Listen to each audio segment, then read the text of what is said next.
बिस्मिल्लाहिर्रहमानिर्रहीम। Public podcast में खुशामदीद। मैं हूं शाहनवाज खान और आप पब्लिक न्यूज़ का स्पेशल प्रोग्राम देख रहे हैं, पब्लिक पॉडकास्ट। मेरे पॉडकास्ट के मेहमान किसी तारुफ के मोहताज नहीं। अगर मैं ये बात करूं, अभी परसों ही ड्राफ्टिंग हुई और एक प्रोमिनेंट जो पर्सनैलिटी थी वो हमें नज़र आई। और लाहौर कलंदर की हिडन हिडन ऑनर, अगर मैं ये कहूँ तो ये भी गलत नहीं होगा, क्योंकि हमें नॉर्मली वो मीडिया पे भी नज़र नहीं आते। बहुत कम हमने देखा है। आतिफ राना को तो हमने देखा है अक्सर मीडिया के साथ वो बात करते हुए भी नज़र आते हैं, लेकिन जो एक्चुअली लाहौर कलंदर की क्रिकेट के मामलात हैं सारे वो चलाते हैं the one and only Sameen Rana, मेरे पॉडकास्ट के मेहमान। समीन भाई, आपको बहुत खुशामदीद कहते हैं आज के पॉडकास्ट में। और कीमती वक्त है आपका, और इस कीमती वक्त में भी आपने वक्त निकाला। Once again thank you very नहीं मच। नहीं, बहुत बहुत शुक्रिया मुझे बुलाने का शाहनवाज। मुझे आपको बताऊं, आपका मैं फ़ैन हूँ। अच्छा, क्योंकि सरप्राइजिंग। आपके जो मैंने पॉडकास्ट देखे हैं, आ, बड़ा मज़ा आता है आपके पॉडकास्ट देखने का, बिकॉज आपके क्वेश्चन बहुत रेलेवेंट और बड़े तीखे होते हैं। और आपके अंदर वो स्किल है कि आप अंदर की बात जो है ना इंसान से निकलवा लेते हैं। तो मैं भी उसका फ़ैन हूँ। मुझे अक्सर अच्छा लगता है जब लोग मुश्किल सवाल पूछते हैं। अच्छा, नॉर्मली कोई क्रिकेटर बैठा होता है समीन भाई, तो हम पूछते हैं कि भाई आपके कैरियर की जर्नी, ज़ाहिर है क्रिकेटर है तो इसी तरह के क्वेश्चन पूछेंगे। आप ऑनर हैं, आप क्रिकेट चला रहे हैं, और पिछले 10 साल से 10वां साल शुरू हो गया है लाहौर कलंदर। लेकिन मुझे ये बताएं कि जो पहले 3-4 साल थे, हमें फवाद भाई नज़र आते थे, आतिफ भाई नज़र आते थे, लेकिन समीन राना हमें नज़र नहीं आता था। तो इसकी क्या वजह थी? देखिए, मेरा जो रोल है ना लाहौर कलंदर में, अभी आप मुझे ओनर कहते हैं ना, तो मैं सोचता हूँ कि शायद किसी और की बात कर नहीं, रहे आपकी ही बात कर रहा हैं। हूँ। क्योंकि मैंने मेंटली तौर पे मेरा एक रोल है एज ए टीम मैनेज करने का। शुरू में जब मैंने तो नहीं फैसला किया था, ये आतिफ था जिसने मुझे ये फैसला करवाया था कि तुम मैनेज करो ये टीम। तो मुझे ना एक बहुत चैलेंज आया था। पैडी उपटन हमारे कोच होते थे, तो जब मैंने उनको बताया कि मैं मैनेजर हूँ, तो वो थोड़े से सरप्राइज हुए। उन्होंने कहा, ओनर मैनेजर, ये तो पता नहीं ठीक होगा कि नहीं। तो मैंने ना अपने पूरे, जब मैं डग आउट में होता हूँ या वैसे प्लेयर्स के साथ डील कर रहा होता हूँ, तो यकीन माने कभी भी बहुत सारे लोगों को तो ये पता भी नहीं होता कि मैं ओनर हूँ, क्योंकि मेरी वहाँ की जो जॉब है उसकी रिक्वायरमेंट है। दूसरी बात यह है कि फाइनेंशियल मैटर्स मैं देखता हूँ, क्रिकेटिंग मैटर्स मैं देखता हूँ, सोशल मीडिया मैं देखता हूँ, इंटरनेशनल कोलैबोरेशंस मैं देखता हूँ। तो उसमें मेरी जो रोल है उसकी ये रिक्वायरमेंट नहीं है कि मैं पब्लिकली आऊँ। पब्लिकली आतिफ है या फवाद भी पहले थे, तो या आकिब भाई आते होते थे, जी जी। तो वो केटर कर लेते थे चीज़ों को। मेरा वो रोल नहीं था, इसलिए मैं आता नहीं था। मेरा रोल जो है वो डिफरेंट है, वही मैं काम करता हूँ। आपका कुछ रोल नहीं भी होता था, लेकिन सारा रोल आपका ही होता था। यार देखें, बात यह है कि वो कुछ जिम्मेदारियां आपके पास ऐसी होती हैं जो आपको फुलफिल करने के लिए जो अपनी स्किल्स हैं उसको ज़्यादा यूज़ करना पड़ता है, और अपने रोल को डिफाइन भी उस तरह करना। मैं अगर एज एन ओनर आके करूँगा तो शायद प्लेयरों के साथ जब मेरा इंट्रैक्शन होता है वो बड़ा डिफरेंट लेवल पे होता है। मैं नहीं चाहता कि वो मुझे ओनर समझे, जी जी। क्योंकि जब आप मैनेज कर रहे होते हैं ना टीम, तो उसमें रिक्वायरमेंट डिफरेंट है। फिर इसी तरह जब आप मुख्तलिफ वेंडर से डील कर रहे हैं या मुख्तलिफ लोगों से डील कर रहे हैं, तो वहाँ पे मेरी कोशिश ये होती है कि लोग मुझे, जो मेरा वो रोल है जी जी। उसके तौर पे जज करें, बजाय इसके कि एक मुझे बाय डिफ़ॉल्ट का प्रोटोकॉल मिलना शुरू हो जाए। अच्छा, वो नहीं अच्छा ये लगता। आतिफ भाई से तो नॉर्मली मेरी काफ़ी गपशप होती रहती है। सलीम भाई, आपसे मैं ये जानना चाह रहा हूँ कि जब आपने लाहौर कलंदर की टीम खरीदने का जो आपका इनिशिएटिव था, जो प्लान था, इसके ऊपर आपने इम्प्लीमेंट कैसा किया, और ये आइडिया था कैसा? किसका आइडिया था? आपका था, फवाद भाई का था, आतिफ भाई का था? ये एक्चुअली ये स्टोरी थी क्या लाहौर कलंदर के पीछे? देखिए, ये आतिफ का आइडिया था। ओके। इसमें मेरा कोई ऐसा सच, मेरा ये था कि मैं उसको मना कर रहा था। अच्छा। आतिफ 2000 पुरानी बात है, जब हमारी मदर की डेथ हुई, तो उस वक्त आतिफ और मैं, आतिफ पाकिस्तान में था, जी मैं जी। पाकिस्तान से बाहर था। मैं सबसे छोटा हूँ फैमिली में, आतिफ मेरे से बड़ा है, इन बाकी काम सब आपके सारे बड़े हैं। नहीं, बड़े काम तो सर अल्लाह करवाता है, इंसान की तो कोशिश है। जी जी। तो उस वक्त आतिफ और मैं ये प्लान कर रहे थे कि हम बाहर सेटल हो जाए ना। मैं तो खैर था ही बाहर। जी तो जी। मैं आतिफ को कह रहा था कि यार बस अब अम्मी पाकिस्तान में नहीं रही, तो अब तुम भी आ जाओ यहाँ पे, क्या करना है तुमने पाकिस्तान में ना। हम्म, तो वो एक्चुअली आ भी गया, ठीक है। अपनी फैमिली को लेके वो पिट्सबर्ग यूएसए में शिफ्ट हो गया, और मैं था कैलगरी कनाडा में। तो हम प्लान कर रहे थे कि हम नॉर्थ अमेरिका में कोई बिजनेस क्रिएट करेंगे। ठीक है। तो खैर जब आतिफ वहाँ पे आया तो उसके साथ मेरी रोज़ इंटरेक्शन होती थी। आतिफ का मैं आपको बताऊँ, वो एक is a people's person. Yes. वो उसको लोग चाहिए, और उसको ना उसकी वो लाइफ लाइन होती है ना, कुछ इंसानों का एक एक शौक है लोगों के लिए कुछ करना, हम्म, उसका वो वाला माइंड सेट है। हम्म, तो कनाडा अमेरिका में तो आप बड़ी एक कन्फाइंड सी ज़िंदगी गुजारते हैं ना, तो इस तरह का माहौल तो नहीं है कि आपके इर्द गिर्द लोग हैं और सारा कुछ चल रहा है। तो ये 1 महीना जब रहा तो मैंने इसको कहा कि भाई तेरे से यहाँ पे नहीं रहा जाएगा, तो वापस चला जा। अच्छा। तो खैर ये वापस आया, उसको भी अंदाज़ा हो गया कि वो सोसाइटी आतिफ के लिए नहीं बनी। हम्म, तो जब वापस आया तो फिर हमारा प्लान था कि हम कोई बिजनेस डेवलपमेंट अब पाकिस्तान में करते हैं। तो हम्म, रोज़ ही ये मुझे ना कोई मेरी फाइनेंशियल बैकग्राउंड है, तो मुझे कोई प्लान भेजता था कि भाई हम ये थीम पार्क खोल लें, हम ये कर लें, हम वो कर लें। तो मैं हम्म, बल्कि अक्सर मजाक से इसको कहता था कि फैक्ट्री लगाई हुई है प्रपोजलों की, रोज़ मुझे एक नया आइडिया दे देता है। लेकिन कुछ तो, ना कुछ करना तो चाह रहे माशाल्लाह थे। उसका इज़ वेरी क्रिएटिव। यस। तो उन्हीं दिनों में इसका मुझे एक दिन फ़ोन आया कि यार ये पाकिस्तान सुपर लीग आ रही है तो क्रिकेट की ना। तो हम्म, मैंने कहा आतिफ ये बहुत बड़ी अपॉर्चुनिटी है, हम नहीं कर सकते। उसने हम्म, कहा क्यों नहीं कर सकते। अब आतिफ का एक और भी है कि अगर आप इसको किसी चीज़ से मना करो ना कि ये नहीं कर सकते, तो कहता क्यों नहीं कर क्यों सकते, नहीं कर फिर वो सकते। करके छोड़ता है। That's good. तो उसने फिर मुझे कहा कि क्यों नहीं कर सकते। मैंने कहा हमारे पास एक तो रिसोर्सेज नहीं है, दूसरा मुझे ये भी था कि ये इतनी बड़ी चीज़ अगर ये अकेला करेगा तो कर नहीं सकेगा, तो ये मुझे पाकिस्तान बुला लेगा। और आपने कसम खाई थी मैंने मैंने पाकिस्तान कसम आना खाई थी कि मैंने पाकिस्तान आना नहीं, है। क्योंकि मेरी मदर की डेथ हो गई। यस, तो ऑब्वियसली। मैंने कहा यार अब मेरे लिए पाकिस्तान तो ख़त्म हो गया, मैं नहीं जी, जी। आऊँगा। क्योंकि होता है ना कि इमोशनली भी आपके दिमाग यस, में होता है, एक यादें होती हैं, आप नहीं चाहते कि अपने आप को तकलीफ़ में डालो। तो बिल्कुल मैं ऐसे ही। इसलिए नहीं था। तो वो खैर आतिफ ने इस वजह से उसने फिर टीम ले ली, उसने फोर्स किया, मैंने इसको मना भी किया, लेकिन इसने फिर टीम ले ली। जब ली तो फिर मेरे पास चॉइस ही नहीं थी, फिर मुझे आना पड़ा। लेकिन कमिटमेंट तो यही थी कि शायद आप लोगों ने कोई ज़ाहिर है मतलब अगर आप एग्री नहीं थे, आपके रीजंस थे कि मैंने पाकिस्तान नहीं आना, पर्सनल रीजंस की वजह से, जैसे आपने अभी बताया। आतिफ भाई बज़िद थे कि हमने करना है, लेकिन यहाँ पे एक गोल सेट होता है, एक कमिटमेंट होती है कि यार हमारा ये बजट है, और इस बजट के अंदर अगर हम टीम ले लेंगे then it will be okay, और अगर हमें नहीं मिलेगी तो आप शुक्र अदा करेंगे कि यार शुक्र है मुझे पाकिस्तान नहीं जाना पड़ रहा। नहीं ऐसा ही था बिल्कुल, क्योंकि मैं चाहता था कि हम ये टीम ना लें। हम्म। हम ये क्या, हम कोई भी टीम ना लें। अच्छा, तो बिल्कुल आप नहीं इंटरेस्टेड नहीं नहीं मैं थे। क्योंकि मुझे ये था कि मुझे पाकिस्तान आना पड़ेगा ना। यस। तो मैंने तो पाकिस्तान ना आने की कसम खाई थी, और ये बिकॉज बहुत, ये बड़ा चैलेंज था आपके लिए। हाँ, तो मुझे था कि आतिफ ये काम करेगा तो इतनी सारी, उस वक्त तो पाकिस्तान में इतने सारे पैसे कमिट करना टीम के लिए, तो लोग तो हंसते होते थे हमारे पे। बिल्कुल। बट एनी हाउ मैंने आतिफ को ये कहा कि यार आतिफ इसकी ना लो बिड कर देते हैं, हम्म, ताकि हम रिजेक्ट हो जाएंगे, वो ख़त्म हो जाएगी कहानी। हम्म। तो इसने मुझसे कहा हाँ मैं लो बिड ही करूँगा। अच्छा। तो मुझे बताए बगैर वो जिस दिन बिडिंग थी उस दिन रात को इसने प्राइस जो थी वो अपनी मर्जी की डाल के तो बिड कर दी। अगले दिन मुझे फ़ोन करके कहता है भाई मैंने ये बिड किया। मैंने कहा यार या मैं कहा तो ये कैसे करेगा। उसने कहा तो तेरा मसला नहीं, छोड़ दे मैं कर लूँगा। कि यार अच्छा ठीक है। और फिर जब ये बिडिंग ओपनिंग डेट थी ना जिस दिन, तो when he was going to PCB's office, उनकी सीढ़ियाँ चढ़ रहा था, तो मैं इसके साथ फ़ोन पे था व्हाट्सएप पे। जी, तो जी। मैं इसको मना कर रहा था कि आतिफ यार अभी भी टाइम है, ना कर। हम्म, तो इसने मुझे कहा कि भाई मैंने करना है। अच्छा मैंने कहा अच्छा चल ये बता कि दूसरी और इंटरेस्टेड पार्टीज़ को ना, तो 6 पार्टीज़ आई थी, 5 टीमें थी। जी, जी, एक मोबलिंक थी, मोबलिंक जैज़ कंपनी जो है, जी, जी, जी। तो वो भी इंटरेस्टेड थे, उन्होंने भी बिड जमा कराई हुई थी। तो मैंने आतिफ से कहा कि यार लाहौर में तो मोबलिंक भी इंटरेस्टेड है, तो तुम ऐसा करो क्वेटा या पेशावर या इस्लामाबाद, वो टीमें रिलेटिवली चीपर होंगी, वो जी, ले लो। बिल्कुल ऐसे ही। उसका था कि नहीं मुझे चाहिए ही लाहौर, लाहौर पाकिस्तान का दिल है, मैंने लेनी लाहौर है।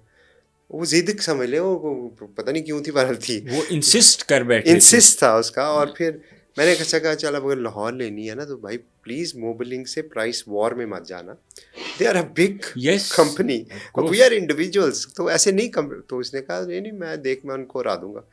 तो मैं डर रहा था कि यार ये पता नहीं 5-10 मिलियन ही कमिट ना कर ले। अच्छा। तो खैर व्हाट्सएप पे जब वो कराची पहले थी, कराची की बिड खुली तो उसने कहा अराउंड 2.6 मिलियन की थी। तो मैंने कहा we are safe, because obviously Karachi Pakistan में बड़ा शहर है। तो बड़ा मैंने शहर है। कहा लाहौर इससे ऊपर तो नहीं जाएगी। तो ठीक देन है। लाहौर वेंट फॉर 2.5, और इस तरह फिर आती ने टीम ली। तो कैलगरी में उस वक्त 4 बज रहे थे रात के, सुबह के, हम्म। Early morning. तो अगले दिन 10 बजे मैं फ़्लाइट में था। टू लाहौर, क्योंकि चॉइस ही नहीं थी। फिर कमिटमेंट ख़त्म हो गई। लेकिन फिर मुझे ये था कि यार मैं किसी तरह अपनी अम्मी को इस प्रोजेक्ट से अटैच कर दूं, क्या करूं, क्या, तो नहीं समझ आ रही थी। पहले आपने मुझे समीर भाई ये बताएं कि आपके जहन प्लान में था कि चलिए अब तो शहरों के नाम थे ना, जैसे कराची है, लाहौर है, फिर इस्लामाबाद है, फिर कोयटा है, फिर मतलब मुल्तान है, तो आपके प्लान था ये पहले आपके माइंड में कि यार हमने लाहौर को कलंदर का नाम देना है? सो ये आइडिया कैसे आया और इसके ऐसा ऊपर? कुछ नहीं था, ऐसा कुछ भी नहीं था। हमने तो, मैं वही आपको बता रहा हूँ कि स्टार्ट यहाँ से हुआ कि मैंने पाकिस्तान नहीं आना, क्योंकि मेरी अम्मी की डेथ हो चुकी थी। जी जी मैंने ये फैसला किया था कि, और मैं सबसे छोटा हूँ फैमिली, जी बिल्कुल। तो मुझे ये था कि अब वो नहीं रही, और मैं 15-20 साल से पाकिस्तान से बाहर था, और जब भी आता था तो मेरे लिए पाकिस्तान तो वही थी, या उनका कमरा था या आतिफ का घर होता था। बिल्कुल। उसके अलावा तो यकीन माने मुझे तो अब सड़कों के नाम भी याद नहीं थे उस वक्त। अब आगे थोड़ा सा दोबारा पता लगा। तो मेरे लिए ये था कि अब चूंकि वो नहीं रही तो मैंने नहीं जाना पाकिस्तान। तो जब आतिफ ने ये काम कर लिया तो मेरे पास चॉइस नहीं रही। अब सेकंड थॉट थी कि चलो ठीक है, चला जाऊंगा, लेकिन जो काम करूंगा ना उसमें अम्मी को किसी ना किसी तरह इन्वॉल्व होगा नाम उनका। तो अब वो समझ नहीं आ रही थी कि अब कलंदर तो नहीं था नाम उस वक्त तो लाहौर था जिसके साथ आप कुछ लगा सकते, हाँ, जिसके साथ आप कुछ लगा सकते थे। बिल्कुल। तो मैंने सोचा, मेरी मदर का नाम कौसर था, तो मैंने कहा यार कौसर कलंदर करूंगा तो उसकी तो कोई सेंस नहीं बनती। नहीं माँ भी नहीं कह सकता, माँ लाहौर कह नहीं कह सकता, वो भी तो नहीं समझ आ रही थी, नहीं लिंक बन रहा था ना। तो लाहौर आ गया। लाहौर आके जब डिस्कस किया तो हमने सोचा कि लाहौर लायंस नाम रखते हैं टीम का ना, क्योंकि लाहौर लायंस के नाम की टीम भी पहले भी बनी हुई थी, पहले भी बनी हुई थी, प्लस लाहौर में उस वक्त पॉलिटिकली जो थी वो भी थी, लायंस पॉपुलर चीज़ थी। जी। तो हमने कहा यार ये बहुत सारे कनेक्ट हो रहे हैं, तो हमने लाहौर लायंस नाम रख दिया। अच्छा। बट देन वन नाइट वो ईमेल स्क्रॉल करते हुए आतिफ ने मुझे भेजी थी, कलंदर्स की डेफिनेशन थी, वो पढ़ रहा था मैं। बैक ऑफ द माइंड यही था कि यार मैंने तो सोचा था कि अम्मी का नाम किसी तरह कनेक्ट करूंगा, लॉयंस तो नहीं नाम ना उनका, तो क्या करूं। तो जब कलंदर का आया और उसकी डेफिनेशन को जब पढ़ा तो पता नहीं रात के वक्त पता नहीं कैसे समझ आई। वो the more I read the more I understand कि कलंदर होता क्या है। कलंदर की अगर आप आम सादा डेफिनेशन देखें तो वो बंदा है जो, जिसको अंग्रेजी में सेल्फलेस कहते हैं, यानी जो अपने लिए फ़ायदे के लिए नहीं, दूसरों के फ़ायदे के लिए काम करे। हमारी ज़िंदगियों में अगर आप देखें तो कौन सी ऐसी हस्ती है, आपके भाई बहन, आपके चाचा मामा फूफा दादा जो भी ले लें, एक वो जो वाहिद रिश्ता है ना, जो मेरा ख्याल में जो किसी भी जो मफाद से ऊपर है, यानी वो आपकी माँ का रिश्ता होता है, सबसे बड़ा रिश्ता। वो एक इंसान, आप तो, मैं भी माशाल्लाह बाप हूँ, तो मेरी भी बच्चियाँ हैं, तो वो फीलिंग्स भी अब समझ आती हैं। लेकिन जब एक बंदा 9 महीने अपने आपको अपने पेट में रखता है, आपको कैरी करता है, फिर उसके बाद आप बच्चे होते हैं, आपसे आपको तो पता भी नहीं होता, आपको खिलाना पिलाना, अपनी नींदें बर्बाद करना, अपना खुराक अपनी बर्बाद करना, अपना सब कुछ बर्बाद कर देना आपके ऊपर। इससे बड़ी सेल्फलेसनेस क्या हो सकती है यार। आप किसी को पैसा दे सकते हैं, अपनी ज़िंदगी कोई किसी को देता है, वो माँ देती है। तो मेरी माँ ने भी दी थी, तो इसलिए वो फिर जब ये कनेक्ट बना तो मुझे लगा कि यार ये नाम कलंदर रख देते हैं।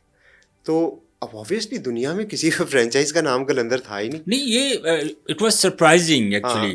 तो वो tiger, lions, dwells, fighters, Gladiators, अच्छे नाम है, मैं बुरे नहीं कह रहा। नॉर्मली इंटरनेशनल जितनी भी अगर क्रिकेट की बात करें, जिस तरह इससे पहले भी बहुत सारी दुनिया में लीग्स हो रही थी, तो किसी शहर के नाम के साथ जिस तरह आपने कहा, इस तरह के नाम जो थे वो अटैच होते थे। तो उस वक्त फिर ये आतिफ को मैंने कहा कि यार ये नाम रखते हैं।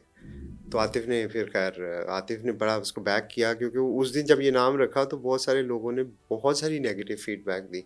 मेरे अपने घर वालों ने कहा कि तो दिमाग ठीक है, ये क्या नाम रखा है। वो कहते कि वो उन्होंने कहा कि तुम बाहर रहते हो, तुम्हें क्या पता, तुम्हें लगता है हम यहाँ पे चने बेच रहे हैं बैठ के, तुम ज़्यादा अक्लमंद हो। बड़ी मुझे वो क्रिकेट सेंस से बाहर थी एक्चुअली, ये जो नाम था ना एक्चुअली वो तो उनकी अब उनको तो नहीं पता कि मेरा थॉट प्रोसेस थॉट क्या क्या चल। है। अच्छा, माँ को क्यों कनेक्ट करना था?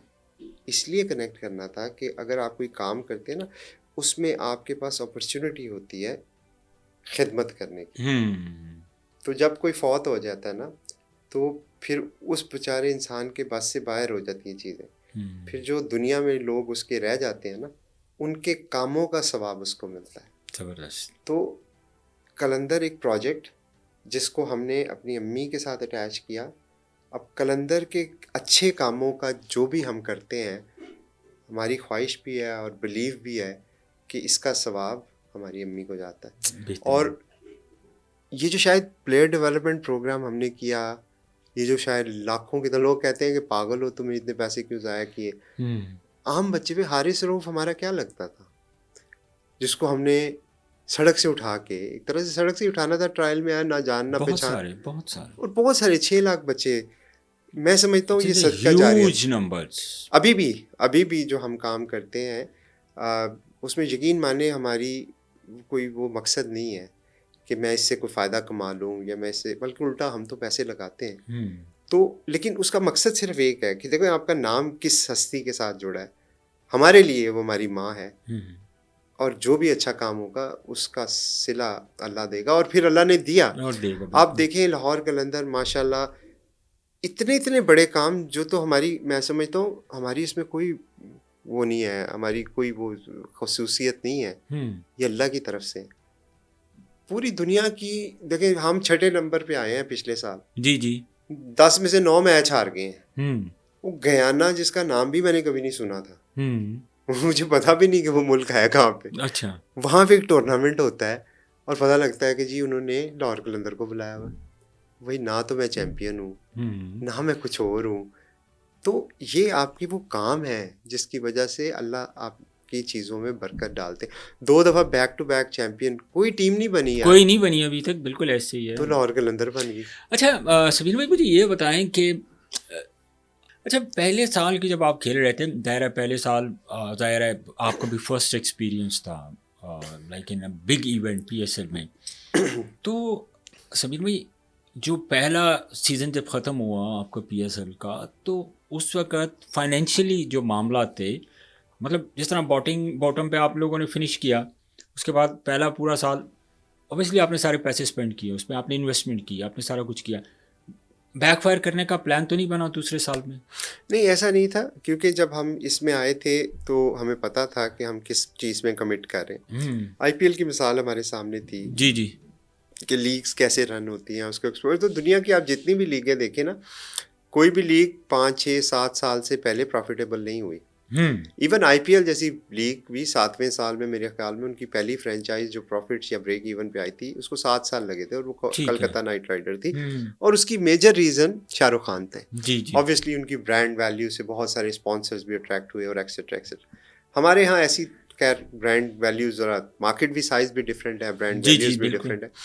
तो ये हमें पता था कि ये 5 से 6 साल की इन्वेस्टमेंट है, and you will reap the benefit after that. तो 2 तरह के प्रॉफिट्स होते हैं ना। एक प्रॉफिट्स होता है जो ऑपरेशनल प्रॉफिट होता है, यानी जो आप हर साल एक खर्चा करते हैं, इनकम करते हैं, उसकी जी जी। बॉटम लाइन प्रॉफिट है। एक होता है इक्विटी बिल्डिंग, यानी आपके ब्रांड की वैल्यू बढ़ना। ठीक वो है। आपकी लॉन्गर टर्म में होती है, जब ओवर द पीरियड आपका, आज आप लाहौर कलंदर लेने जाएं वर्सेस 10 साल पहले जब हम लेने गए थे, तो क्या वैल्यू होगी, वो है ब्रांड इक्विटी।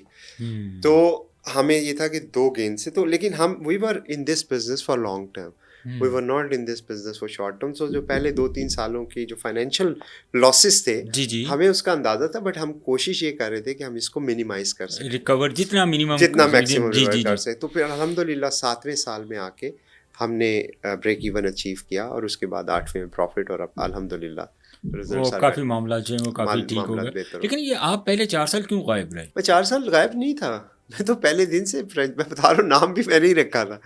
मेरा जो रोल है वो टीम के साथ था, ठीक है।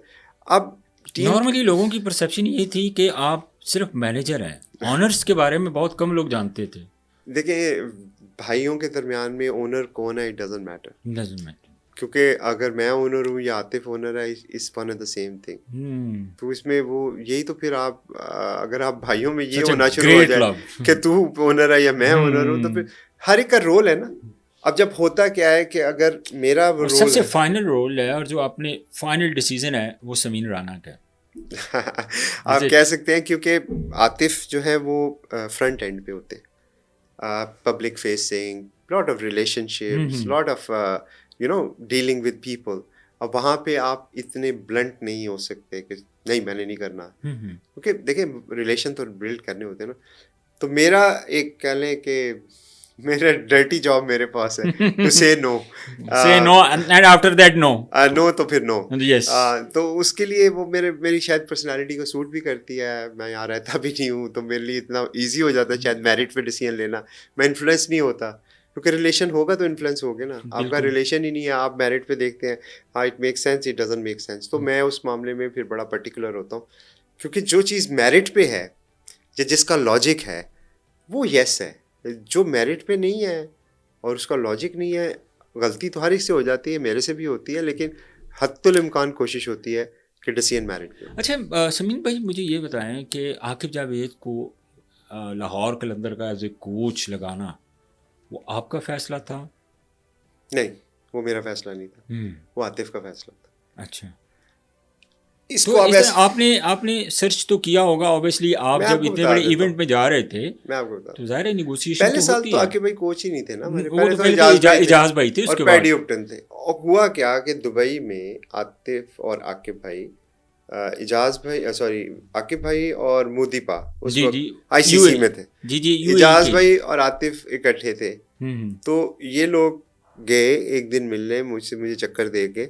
मैं इनको जाने नहीं देता था बाहर मैं तो बाहर नहीं जाना, इधर टीम के साथ रहो। तो इन्होंने कहा हम ना वो आकिब से ना वो करवा के लाते हैं दमादम मस्त, क्योंकि उस वक्त मेरा था कि हमारा ब्रांड पॉपुलर हो जाए। तो हम्म। बड़े बड़े मशहूर लोग जो हैं उनसे मैं जाके कहूँ कि यार आप कैमरे पे कह दें जी जी वो वीडियोस कलंदर, बना दे, दमादम कलंदर मस्त, कलंदर कलंदर। मस्त, यस। अब ब्रांड की बिल्डिंग थी, तो ये मुझे ये कह के कि हम उनसे करवा के लाते हैं। तो गए ये दोनों, तो वहाँ से मुझे आतिफ का फ़ोन आया, उसने कहा यार यू मस्ट मीट आकिब भाई यार, he is a wonderful person. मैं कहा यार ऐसी पता नहीं क्या मारी जा रहा है। मैं कहा भाई अब टूर्नामेंट में बाद में मिल लेंगे, कोई ज़रूरत हम्म नहीं है। मैं कहा तू वापस आओ, हम्म रात लेट हो गई है, तो वापस आना। तो खैर इनको मैंने बुलाया, तो अगले दिन आकिब भाई को मैच पे बुला लिया। तो अब मैं डगआउट में बैठा था, आतिफ आया, यार आकिब भाई आए। मैं कहा अच्छा ठीक है, मैं क्या करूँ, क्योंकि मैं तो यहाँ काम कर रहा हूँ। उन्होंने कहा यार मिल तो लेना उनसे। तो मैं उठ के मिलने गया। हुआ ये था कि आकिब भाई जीन्स की पैंट पहन के आ गए उधर हम्म दुबई के रॉयल बॉक्स में। तो वो तो अंदर नहीं आने देते, तो उनको किसी ने अंदर नहीं आने दिया, क्योंकि आपका ड्रेस कोड नहीं था। तो हम्म ये बाहर खड़े थे, तो मैं इसलिए चला गया कि गेस्ट आए हैं, अब उनके साथ ये बिल्कुल अनफॉर्चुनेट ठीक है। इंसिडेंट हो गया, तो आई शुड कंसोल हिम ना। तो ओके। मैंने जाके वही जो फॉर्मेलिटीज़ होती हैं कि मैं आपका बहुत बड़ा फ़ैन, ये वो सारा कुछ हम्म कर के तो ख़त्म हो गई बात। तो आतिफ ने मुझे कहा कि टूर्नामेंट जब ख़त्म हुआ, तो आतिफ ने कहा कि आकिब भाई के बारे में क्या ख्याल है, कोचिंग के बारे में ना।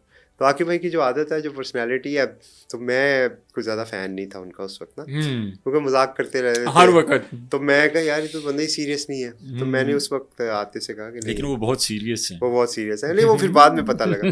फिर जब हम पाकिस्तान आए तो हमने इंटरव्यूज़ किए, तो इट वाज मी एक्चुअली।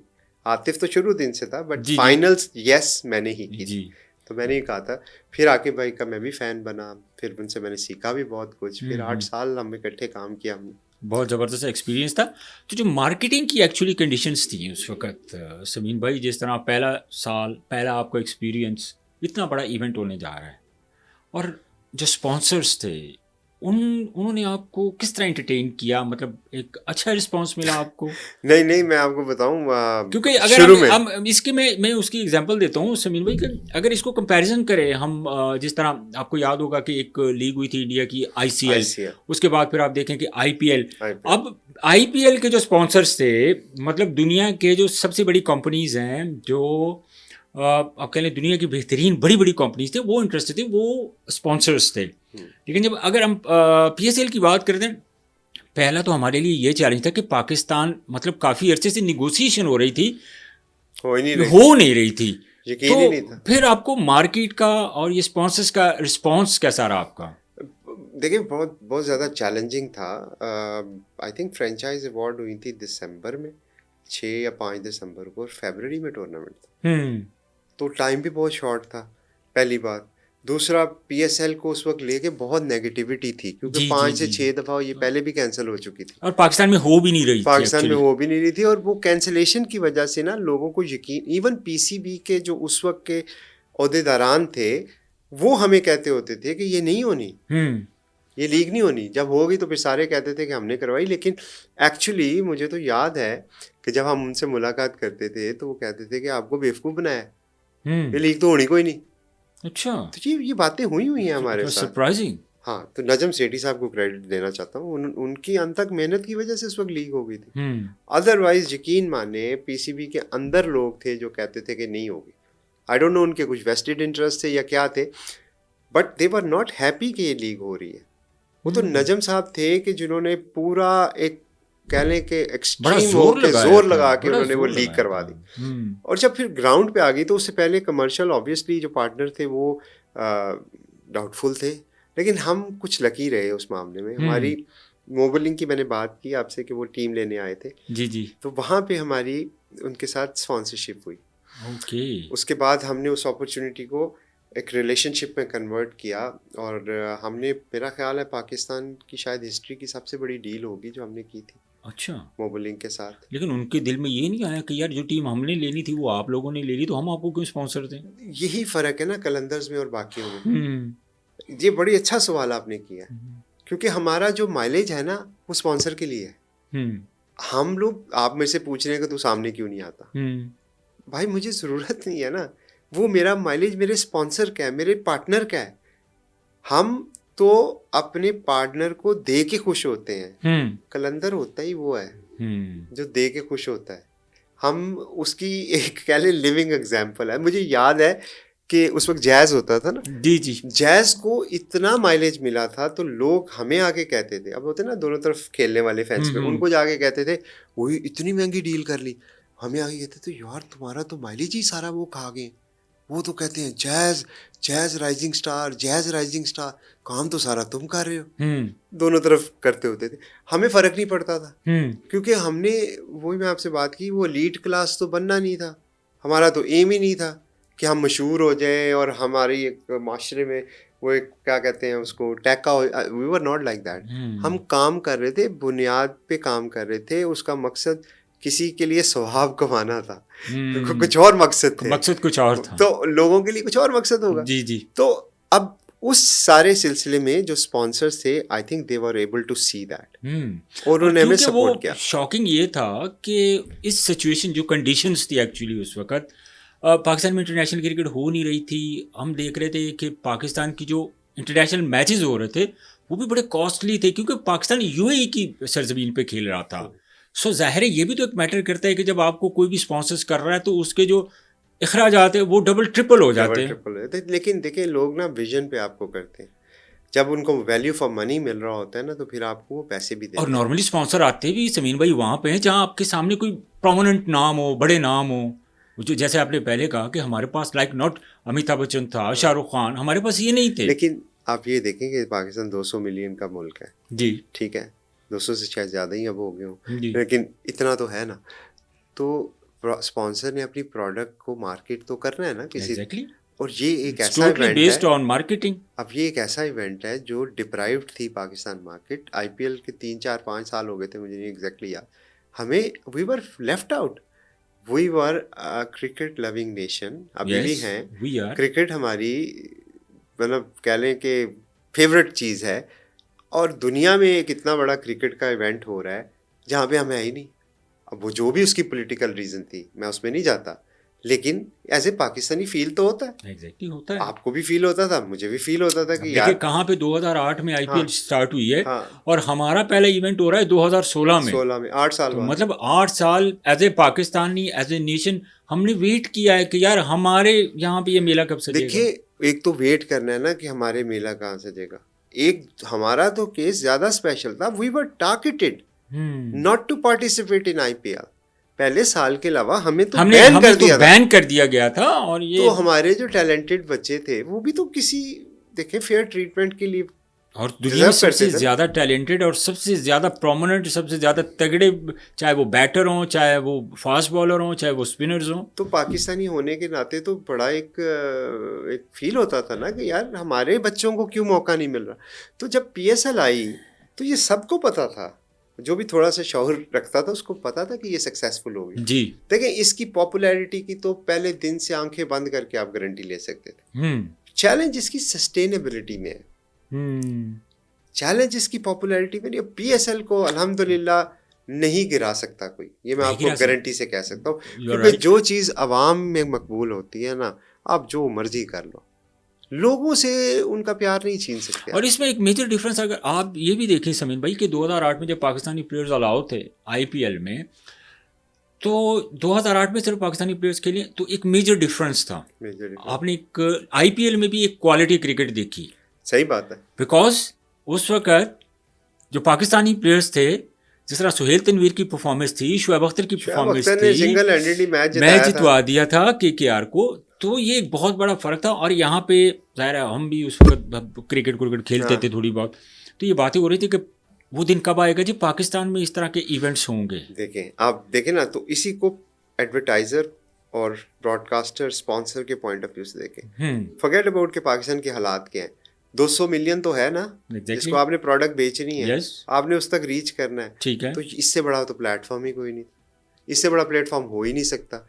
एक हम चीज़ जिस पे हम डिप्राइव्ड थे, जब वो पाकिस्तान ने लॉन्च की, और उसको लॉन्च करने में भी बड़े हिकअप्स आए, अगेन नजम साहब की बात करता हूँ, उन्होंने करवा दी, और वो 5 ओनर्स, क्रेडिट उनको जाता है।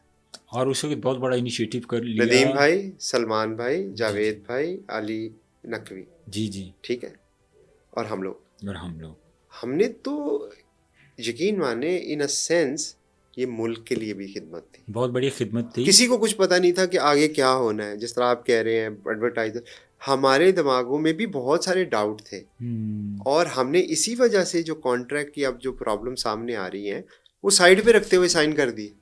आप कॉन्ट्रैक्ट देखें तो पीसीबी के सीएफओ एक हैं, उन्होंने ये एक मीटिंग में कहा था कि मैं हैरान होता हूँ कि आपने ये कॉन्ट्रैक्ट साइन कैसे कर दिया था। ये उनके एम्प्लॉई के वर्ड्स हैं, मेरे नहीं है। इतना वो वन साइडेड कॉन्ट्रैक्ट था। अभी भी है, अभी तक चल रहा है ना। अब लेकिन अब मसला क्या पड़ता है कि अब कॉन्ट्रैक्ट चेंज करने की बारी आती है तो फिर लोग आ जाते हैं कि जी नहीं, ये तो आपने साइन किए हैं तो लिहाजा आप भुगतें। अब तो खैर ब्रांड भी बन गए हैं, अब और लोग आना चाहते हैं, वो कहते हैं इनसे छीन लो, हमें दे दो, इनसे वैल्यू बढ़ा लो। ये सारी बातें हो रही हैं। लेकिन ये पाकिस्तान क्रिकेट बोर्ड को सोचना है कि जिन 5 लोगों ने डे वन से आपके साथ खड़े रहे हैं, वो क्या ट्रीटमेंट डिजर्व करते हैं, फिर कर दें उसका जो आफ्टर 10 ईयर्स जी 10वां एडिशन होने जा रहा है। मैं प्लेयर्स की तरफ बाद में आता हूँ, वो हमारी काफ़ी इंटरेस्टिंग जो है कन्वर्सेशन होगी उस पर सबिन भाई। लेकिन ये जो चीज़ें मैं आपसे पूछना चाह रहा हूँ, अब देखिए पाकिस्तान क्रिकेट बोर्ड ये 10 साल का है, अभी ये 10वां साल है, इसके बाद आपके कॉन्ट्रैक्ट ख़त्म हो जाएंगे। मतलब ख़त्म नहीं होंगे, मतलब एक रीशेड्यूल होंगे। नहीं, इसको किस तरीके जो से हमें राइट्स मिले हुए हैं वो 10 साल के, 10 साल के, उसके बाद हमारे पास फर्स्ट राइट ऑफ रिफ्यूजल अगर उसको कंटिन्यू भी कर सकते हैं। हाँ, आप उसको रिफ्यूज भी कर सकते हैं। मेरे पास ये राइट है कि मैं कहूँ कि जी मैंने नहीं कंटिन्यू करना, तब ही किसी और के लिए अवेलेबल हो सकती है। अगर मैं कहता हूँ मैंने कंटिन्यू करना, ये चीज़ आपके कॉन्ट्रैक्ट में लिखी हुई है। मतलब आप जितने भी फ्रेंचाइजेज हैं सबके कॉन्ट्रैक्ट में ये चीज़ मेंशन है। हाँ, ये परसेप्शन मैंने सुनी भी सोशल मीडिया पे डेवलप होते हुए कि जी 10 साल बाद तो ये सारे ओनर फारग हो जाएंगे। ऐसा नहीं है, इसमें ऐड करने की बातें हो रही हैं। ज़ाहिर है वो तो आप कर सकते हैं ना, जो फ्रेंचाइजेज हैं जो अभी खेल रही हैं वो तो खेलेंगी, लेकिन इसमें ऐड कर सकते हैं। लेकिन क्या क्रिकेट बोर्ड की तरफ से कोई ऐसा कोई मतलब लोगों की तरफ से, क्रिकेट बोर्ड की तरफ से नहीं, ज़ाहिर है कोई नैरेटिव बनाने की भी तो कोशिश की जाती है ना। तो ये जब आपका ये एडिशन 10 कंप्लीट होगा तो प्लान है इस तरह का कि क्रिकेट बोर्ड इस पर देखे, को फ्रेंचाइज रखना चाहे उसको रिफ्यूज़ करते, उसको कंटिन्यू करे। लेकिन इसमें क्रिकेट बोर्ड का आप लोगों के ऊपर तो कोई प्रेशर नहीं है actually. Cricket board contractually can not से नो टू अस अनलेस कि हम डिफॉल्ट करें, हम इलीगल एक्टिविटीज़ में इन्वॉल्व हो जाएं, हम टर्मिनेशन की जो क्लॉजेज होती हैं, जो कॉन्ट्रैक्ट की वायलेशंस हैं, ये राइट्स क्रिकेट बोर्ड के पास हैं। इन रीजंस की वजह से वो दुनिया में आप कोई भी कॉन्ट्रैक्ट लें, उसमें ये लिखा होता है। ओके। आपके एम्प्लॉयमेंट कॉन्ट्रैक्ट में भी लिखा होता है कि अगर आप मिसबिहेव करेंगे, इलीगल एक्टिविटी करेंगे तो आपको एम्प्लॉयमेंट से निकाला जाता है। तो दुनिया के सारे कॉन्ट्रैक्ट में होता है, लेकिन जो बगैर किसी कॉज के ये कॉन्ट्रैक्ट टर्मिनेट नहीं हो सकता। हाँ, अगर मैं नहीं कंटिन्यू करना चाहता तो वो मेरी चॉइस है, फिर मैं छोड़ के जा सकता हूँ। और जो आपने पे किया 2.5 मिलियन जब आपने ये टीम खरीदी, तो आप फिर उसके जो पैसे वो अपनी मर्जी से लेंगे? नहीं, अगर जब आप आप टीम छोड़ सेल के कर रहे हैं। जाते, सेल करना एक और बात है, छोड़ के जाना एक और बात है। अच्छा, जिस तरह मुल्तान दो सुल्तान, ऑप्शंस है ना, मैं एक्चुअली ये जानना चाह रहा हूँ कि नहीं दो मैं ऑप्शंस वो आपको होंगे। मिसाल देता हूँ। जी मुल्तान सुल्तान आपको पता है कि एक दफ़ा पहले भी बिक चुकी है, बिल्कुल। तो इनसे जो पहले मुल्तान सुल्तान के लोग पुराने जो छोड़ के गए थे वो सेल नहीं थी हुई, वो वापस पीसीबी को चली गई थी। फिर पीसीबी ने उसकी दोबारा बिडिंग की थी। फिर ये अली तरीन साहब आए और आलमगीर तरीन, अल्लाह उनको जन्नत नसीब करे, जी वो आए और उन्होंने ये 6.5 की खरीदी। उससे पहले शॉन ग्रुप थे, उन्होंने 5.5 की खरीदी थी। ठीक है। और वो 1 साल बाद उन्होंने फिर वो पीसीबी को छोड़ दी। तो वो तो आपने छोड़ दी ना। अगर सेल करेंगे तो फिर आपको पैसे प्रॉफिट या नुकसान ये ऑप्शन है क्या कि छोड़ दें? करने की? सेल करने की तो हर वक्त ऑप्शन है आपके पास, हर वक्त सेल, तो ऑप्शन? मैं अभी भी कर सकता हूँ। ना ये ना करना। नहीं, मैं वैसे ऑप्शन की बात बता रहा हूँ, वो तो सबके पास मतलब ऑप्शन। ये एक्चुअली थोड़ी टेक्निकल चीज़ें होती हैं। हमारे बहुत सारे ऐसे नहीं जो पता होता। व्यूवर्स अच्छा, हैं अच्छी वो बात। जानना चाह रहे हैं, क्योंकि अब देखिए, आप लोगों की पिक्चर है, सबसे ज़्यादा पॉपुलर लाहौर कलंदर है, सबसे ज़्यादा डोमेस्टिक क्रिकेट की। अगर मैं क्रिकेट की तरफ आ जाता हूँ, चलिए टेक्निकल चीज़ें बहुत डिस्कस एक इसमें टेक्निकल और बात कर लेते हैं। चलें, आप बताएं कि जो हम अक्सर, मेरे बारे में तो है कि मैं बार बार ये बात करता रहता हूँ और 10 साल से कर रहा हूँ। जी तो मैं क्लैरिफाई भी करता रहता हूँ। अब कॉन्ट्रैक्ट की बात हुई, आईपीएल में कॉन्ट्रैक्ट कैसे और यहाँ पे कॉन्ट्रैक्ट कैसे? हम बात करते हैं ना हमेशा कि आईपीएल में देखो ये हो रहा है, फॉरेन प्लेयर आ रहा है, ये हो रहा है, वो हो रहा है, हमारे ये नहीं हो रहा, हमारे तो एक्सपर्ट भी ये बात कर रहे होते हैं। पहली तो बात है कि दो कंपैरिजन बनता नहीं है, ये दो डिफरेंट मार्केट्स हैं। बहुत बड़ी मार्केट है इंडिया की। मैं बड़ी छोटी पर नहीं जाता, इसका comparison Pakistan super league on its own है, वो अपनी ही एक लीग है, एक ब्रांड है। हमारा जो यूएसबी है या यूनिक सेलिंग पॉइंट है हमारा, या हमारी वजह शोहरत कह लें आम जुबान में, वो क्या है? पैसा, glamour? No, quality cricket. Thank you very much. और क्यों क्वालिटी क्रिकेट?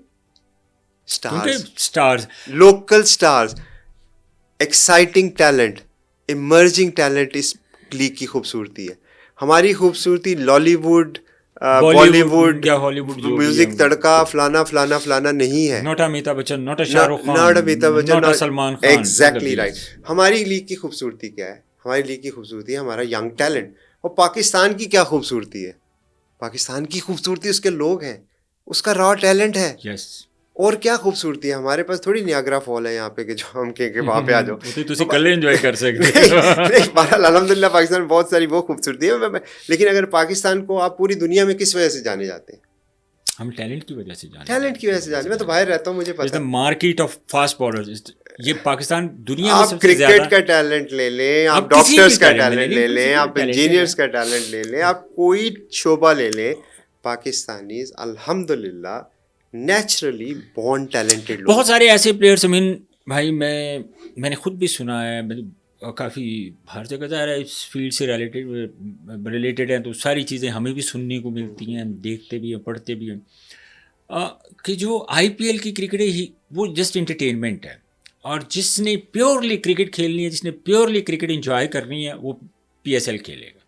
आपको ये अल्फाज है बहुत सारे, जो आप तो खैर उनके साथ आपके बहुत सारे क्रिकेटर्स जो हैं आपकी टीम की नुमाइंदगी भी कर चुके हैं लाहौर कलंदर की, तो वो कहते हैं कि जो फास्ट बॉलिंग खेलने का मज़ा हमें पीएसएल में आता है वो आईपीएल में नहीं आता। एब्सोल्युटली ऐसे ही है। मैं रॉन्की के नाम ले देता हूँ आपको। रॉन्की खेले जब दो तीन साल पहले की बात है, तो हमारे पास उस वक्त हारिस रऊफ था, दिलबर हुसैन लाडी था, शहीन शाह अफरीदी था, हमारे बैकअप में सलमान इरशाद था, उसके साथ अहमद दानियाल था, ये सारे 7 लड़के चल रहे थे।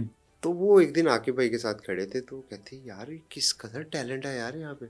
वो कहता है जो आता है वो 140 पे ही आता है। कोई ऐसे करवा रहा है, कोई ऐसे करा रहा है, किसी का फास्ट आर्म एक्शन है। तो वो कहते हैं इतना टैलेंट तो मैंने कहीं नहीं देखा। तो वो बात वही आ जाती है कि आपकी लीग की खूबसूरती, आपकी जो दुनिया में मुकाम है, वो आपकी टैलेंट की वजह से। तो कंफ्यूज नहीं करना चाहिए उससे, अपने आप को कमतर नहीं समझना चाहिए कि ओ हो मैं अक्सर सुनता हूँ फॉरेन प्लेयर वो नहीं आया, हमारे ये नहीं आया। एक्स क्रिकेटर्स जो हैं, अच्छा मुझे बिल्कुल तवक्को नहीं होती हम्म कि कम से कम जो इतने बड़े बड़े नाम हैं, जो इतने बड़े एक्स क्रिकेटर्स हैं, एक्सपर्ट्स जो बने हुए हैं, सिर्फ अपनी दुकानें चमकाने के लिए मैंने अक्सर उनके अल्फाज ही कि देखें जी, जो आईपीएल के रिजेक्टेड प्लेयर हैं, जिनको आईपीएल ने नहीं लिया उसको पीएसएल ने ले लिया, बड़ा अच्छा सवाल है। ठीक है। तो इस तरह की बातें सुन के मैं खुद फ्रस्ट्रेटेड होता हूँ कि मतलब हमारे, अगर इन्होंने पाकिस्तान को प्रेजेंट किया हुआ है, अगर ये एक्सपर्ट हैं बीइंग अ पाकिस्तानी, मेरा बनता नहीं है मैं ऐसे बात करूँ। मेरे पास जो प्लेयर आए हैं मैंने उनको अप्रिशिएट करना है। नहीं मैं देखें, इसको इस तरह देख लेते हैं कि एक तो हमारा मजाज कुछ ऐसा हो गया कि तनकीद जो है ना, या नेगेटिव क्रिटिसिज्म बिकता है, पॉजिटिव बात शायद बिकती कम है। व्यूज़ लेने के लिए ना, अब जो मैं देखता हूँ स्पेशली सोशल मीडिया पे, कोई किसी भी हद तक चला जा रहा है। यस, एक भेड़ चाल है, आपको पता है आपको नहीं पता।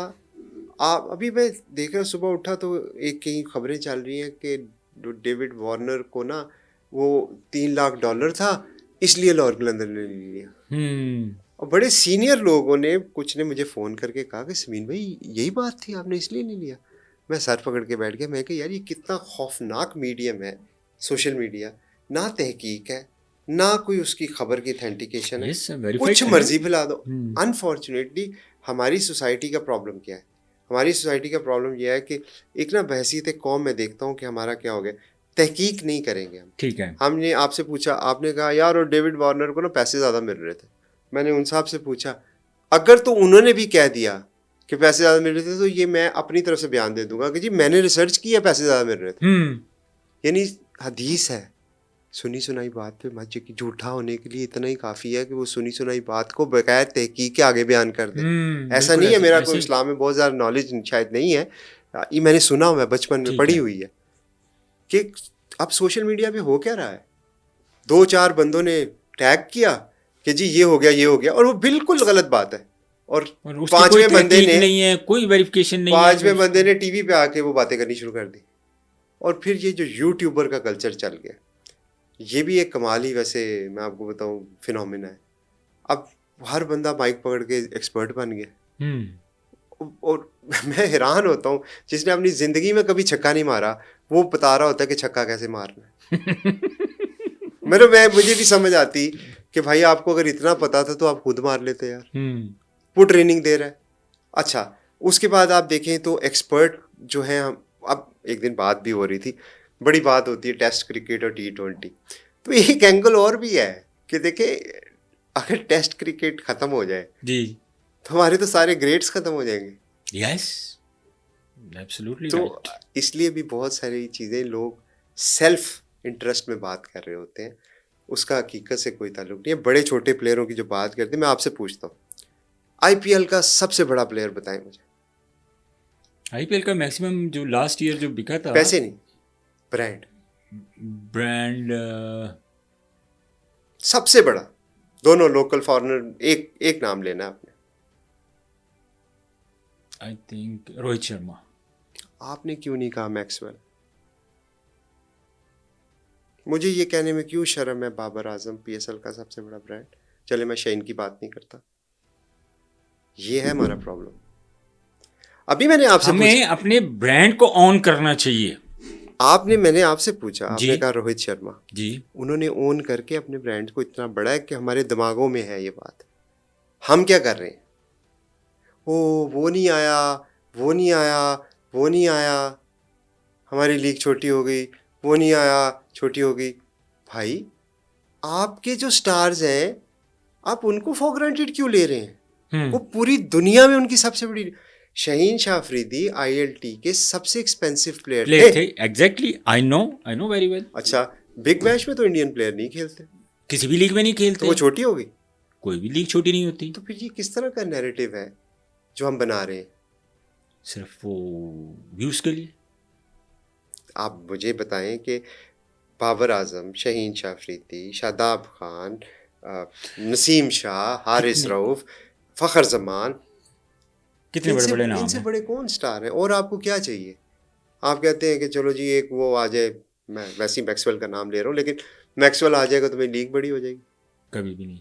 तो इसलिए लीगें जो होती हैं ना, हमेशा लीगें होती हैं समीन भाई, अच्छी क्रिकेट के ऊपर डिपेंड किया जाता है, देखा जाता है कि कौन सी क्रिकेट हो रही है।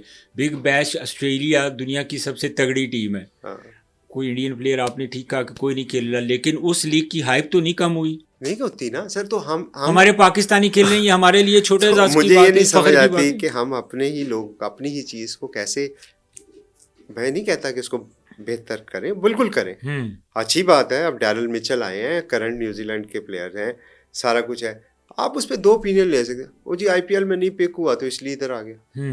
या आप ये भी ले सकते हैं कि हमारे लिए एक ऑनर की बात है कि न्यूजीलैंड की टीम का इतना बड़ा नाम लेकिन हमें हम भी खेलने आ रहा दूसरी है। तरफ ये नहीं सोचते समीर भाई, अब क्रिकेट की, अब मेरे पास एक लंबी लिस्ट पड़ी हुई है, ये मैंने पूछे सर। क्वेश्चंस की जो है ना, ये लिस्ट नहीं है, अच्छा, ये सिर्फ प्लेयर्स के नाम है, बताए। ठीक है। अब हमारे ब्रांड से पीएसएल में लाहौर कलंदर ने, समीर भाई आप मुझे बता दें, मतलब ये सारे उन लोगों के लिए मैं बात कर रहा हूँ जो जस्ट लाइक माइक पकड़ा एंड शुरू क्रिटिसाइज। लाहौर कलंदर की प्रोडक्ट कौन कौन सी है जो पूरी दुनिया में इस वक्त सबसे ज़्यादा जो है ना वो सुपरस्टार हैं, सबसे ज़्यादा लीग्स में पार्टिसिपेट कर रहे हैं? आपकी पैदावार है ना, वो मुझे बता दें आप। मैं आपको बताऊं, देखिए मैं तो ये कहता हूँ कि हमने हारिस रऊफ कहाँ से आया? इंटरनेशनल की बताऊं कि लोकल की बताऊं? आप दोनों है। मुझे आप दोनों बता दें। देखिए सबसे पहले सीजन में कैमरॉन डेलफोर्ड थे जी, कोई नहीं खिलाता था उनको, बिल्कुल ऐसे हमने था। खिलाया। उसके बाद उनके लीग का कैरियर देख ले, उसके बाद फिल सॉल्ट, उसके बाद टिम डेविड, उसके बाद हैरी ब्रूक्स। यस, तो लंबी लिस्ट चलती फहरिस्त है। है, आज कहाँ पे चली गई? आज वो कहाँ पे चले गए? हैरी ब्रूक्स जब टिम डेविड हमारे पास आए थे ना, तो कोई भी नहीं जानता तो था। अगर पैसों की ही बात करनी है ना, तो उनको हमने जिस प्राइस में साइन किया था ना, उसमें इमर्जिंग प्लेयर नहीं आता। अंदाजा करें, और हम सरप्राइज थे कि ऑस्ट्रेलियन प्लेयर टिम डेविड, और जी जी वो जिस अंदाज से वो छक्के मारता था, हाँ। मतलब वो हमारे लिए एक शॉकिंग था कि यार ये तो वो देखिए, वो हमने लाहौर ने, अगर मेरा ख्याल में उसको एक लॉन्चिंग पैड प्रोवाइड किया। वो बिग बैश में खेले थे हॉबर्ट हरिकेन्स की तरफ जी से, बिल्कुल, लेकिन इट वाज नॉट रिकग्नाइज्ड। जब एक फॉरेन लीग ने, जो कि बिल्कुल ही एशिया में है, पाकिस्तान में है, उसने उस प्लेयर को उठाया, तो लोगों की नज़रें पड़ी कि यार ये कोई अच्छा प्लेयर होगा तो लिया। अच्छा, हमने भी उनको बैकअप लिया था। हमारे पास उस वक्त फर्गूसन थे, मुझे याद है। तो हम अबू धाबी में थे, तो हमने जब उनको लिया था तो बैकअप के तौर पे लिया था। तो प्रैक्टिस सेशन पे जब पहले में गए तो मैं अंदर था, तो थोड़ी देर बाद मेरे टीम मेंबर थे, वो आए, उन्होंने कहा समीन भाई आपने बाहर छिक्का देखा उसका? मैं किसका? कहते टिम डेविड का। मैंने कहा नहीं। कहते आए। मैं क्या, तो वो प्रैक्टिस कर रहा था। यकीन माने उसके छिक्के जो टावर था ना अबू धाबी की प्रैक्टिस ग्राउंड, वो टावर को जाके लग रहे थे। बिल्कुल ऐसे ही था, इतने बड़े बड़े। तो हाँ, अब लाहौर कलंदर में एक बड़ी अच्छी चीज़ थी, जो डिसीजन मेकिंग होती थी ना यहाँ पे, अभी भी जो होती है, वो बड़ी सिंप्लीफाइड है।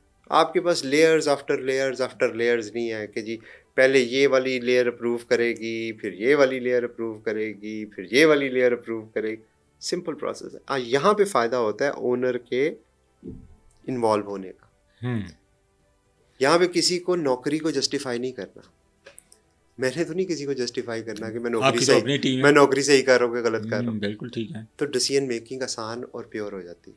टिम डेविड और इसी वजह से आया, ऑनेस्टली बंदा टिम डेविड इसीलिए आया था। अगर आपके मैनेजर्स या कोचेस या वो जो एनालिस्ट की लेयर्स आफ्टर लेयर्स होंगे। मुझे याद है ड्राफ्ट की लास्ट राउंड की लास्ट पिक थी, जब हमने पिक किया, जूम पे ड्राफ्ट हो रहा था, मोइन खान साहब और वसीम भाई, वो बड़ा हंसे थे। वो सिंगापुर से प्लेयर ले लिया तुमने, वो कलंदर ही कर सकते इस तरह की हरकतें। बट फिर देख लें आप, वो आईपीएल में अगले साल मुल्तान ने उसको फर्स्ट पिक में उठाया, और फिर ज्यादा प्रोमिनेंट देके आईपीएल में उसने क्या हाल कर दिया, उसको 1 मिलियन का। हैरी ब्रूक्स जब मैंने लिया, तो मेरे ही एक प्लेयर हैं, नाम नहीं लेता, फॉरेन प्लेयर थे, उनका मुझे कॉल आया, वो बिग बैश खेल रहे थे, तो उन्होंने कहा कि सुमीन भाई ये किसको ले लिया आपने? वो ये स्पिन पे बिल्कुल फारिग है, ये बिग बैश खेल रहा था। इसके साथ सीधी सीधी गेंद नहीं खेली जाती। अच्छा। तो मैंने उनको कहा यार मैंने तो ले लिया, मुझे तो लगा कि अच्छे हैं, चले अल्लाह मालिक है, जब आएंगे तो फिर देख लेंगे। आया तो फिर उसने क्या कमाल किया, सबने देख लिया। अगले साल 1.5 मिलियन का कॉन्ट्रैक्ट लिया और उसने ले लिया। अच्छा, अब इसके बाद ये देखें, फ़खर ज़मान के लिए कुछ प्रॉब्लम्स भी हमारे सामने आई, जिस तरह वो ड्रॉप हुए पहले टीम के साथ, और कुछ फ़िटनेस के मसाइल भी थे। ये भी एक बड़ा नेसेसरी था इसको जानने के लिए कि यार क्या वाकई वो अनफिट हैं या कुछ उनके इख्तलाफात थे पर्सनली क्रिकेट बोर्ड से। क्योंकि चहमगोइयाँ ये थी सलीम भाई कि इस दफ़ा शायद, अब सोशल मीडिया की बात आपको बता, चहमगोइयाँ ये थी कि शायद फ़खर ज़मान जिस तरह पिछले साल मेरा ख्याल वो जा रहे थे लाहौर कलंदर को छोड़ के, हर साल जा रहे होते हैं। हर साल जा रहे होते हैं ना। अब नहीं जाते, तो पहले जा रहे पहले जा रहे थे ना। तो एक्चुअली फ़खर ज़मान का जो इशू है वो था क्या, ये हमें थोड़ी डेफिनेशन करें कि ये प्रॉब्लम था, इशू था क्या एक्चुअली। ये इतना मुश्किल सवाल है। मैं वही तो कह रहा हूँ फखर ना। का इशू तो कोई भी नहीं है यार, मैं आपको बताता हूँ। लाहौर कलंदर से वो क्यों जा रहे थे? पहला तो ये था कि वो ही इज़ नॉट फिट। अच्छा, अभी जो आप बात करें, ठीक है, देखिए मैं आपको इसकी पिछले साल तो आपने क्लियर कर दिया कि वो हर साल जा रहे होते हैं, चले लीव नहीं, इट। वो तो अब की बात मतलब अनफिट थे नहीं, तो बातें हो रही थी पाकिस्तान कि शायद क्रिकेट ना टीम की बात कर रहे हैं ना आप। मतलब PSL में तो अभी है हमारे साथ वो। देखिए मेरी उस इशू के ऊपर फ़खर के साथ जितनी भी बातचीत हुई, ऑब्वियसली मैं वही आपको बता सकता हूँ, उससे ज़्यादा तो मैं नहीं बता मैं सकता। तो ऑब्वियसली वही जानना चाह रहा हूँ। तो जब फ़खर का वो ट्वीट आया बाबर आजम वाला, उसी पे इशू बना ना जी। कि जब उन्होंने कहा, तो मैंने जब वो ट्वीट देखा तो मेरे लिए भी सरप्राइजिंग था कि ये क्या हुआ, ये फ़खर नहीं किया था, फ़खर को क्या हो गया। तो मैंने मजाक में वो ट्वीट कॉपी करके उसको भेजा और मैं कहा नेल्सन मंडेला साहब ये क्या किया आपने। अच्छा। बिल्कुल मजाक में कहा उसको। हाँ। तो उसका फ़ोन आ गया, उसने कहा समीन भाई मैंने इसमें क्या ऐसी बात है। मैंने कहा यार देखो ये तो ऐसे लग रहा है कि इधर वो सिलेक्शन में ड्रॉप हो रहा है और इधर आपकी ट्वीट आ रही है कि जनाब साहब उसको ड्रॉप ना करना, तो ये तो आप क्रिटिसाइज कर रहे हो बोर्ड की पॉलिसी को। उसने कहा वाह खुदा मेरा ये नहीं था, मैंने वो ट्वीट पहले की है सिलेक्शन अनाउंसमेंट होने से। और उसका उसने मुझे जो बताया कि देखें बहुत सारे अगेन यूट्यूबर आ जाते हैं, वो बैशिंग कर रहे थे बाबर आजम को कि जी वो ये है, उसको ये कर दो, उसको वो कर दो। As a teammate in a positive gesture to support your teammate, उसने एक ट्वीट की कि जी बाबर आजम पाकिस्तान का बहुत बड़ा प्लेयर है और उसको इस तरह नहीं ट्रीटमेंट लेकिन चाहिए। उस वक्त ये भी तो बड़ा इंटरेस्टिंग एलिमेंट चल रहा था सबीन भाई की टीम में ग्रुपिंग की काफ़ी बातें हो रही थी। सर वैसे मैं आपको बताऊं, ये जो ग्रुपिंग की बातें हैं ना, ये आप अगर, मैं तो कसम से नहीं, मैं एक्चुअली आपसे ये क्वेश्चन नहीं पूछ रहा। मैं आपसे पूछ रहा हूँ कि उस वक्त बातें एक्चुअली ये चल रही थी, किसने चलाई थी? ठीक है, ये मीडिया पे चल रही थी ना बातें, मेन मीडिया से पहले किसने चलाई थी? यूट्यूबर्स ने। ठीक है, ये ज़ाहिर है सोशल अभी हमने ये बात की कि यूट्यूब के ऊपर 2-4 बंदे जब एक ही बात करते हैं तो परसेप्शन बन के मैं मेन मीडिया पे आ नैरेटिव की जाता तरफ आ रहा हूँ। वही मैं कह रहा हूँ, मैं नैरेटिव की तरफ आ रहा हूँ। नैरेटिव बिल्ड करने की कोशिश की गई सोशल मीडिया से। क्लेम तो ये किया जाता है कि इन्होंने अपनी सोशल मीडिया टीम जो है ना वो इनकी हायर की हुई सोशल मीडिया टीम्स हैं यहाँ पे। बात ये है कि जब ये ट्वीट की तो वो जो एक यारी दोस्ती वाला ग्रुपिंग वाला एलिमेंट था वो प्रोमिनेंट हो गया। ठीक। लेकिन मुझे एक बात बताएं, ये जब हारते हैं ना आप, तो ये सारी चीज़ें उस वक्त निकलती जब लाहौर जब हारते जीते थे हैं ना, तो सारा कुछ। मुझे तो प्रेस कॉन्फ्रेंस में एक जर्नलिस्ट ने ये सवाल कर दिया कि लाहौर जो है वो मैच फिक्सिंग करता है। Oh my God. तो जब हार रहे होते हैं ना, तो ये सारी, तो मेरा उसको जवाब ये था कि यार कोई पागल ही होगा जो लाहौर पे मैच इल्ज़ाम लगा रहा है।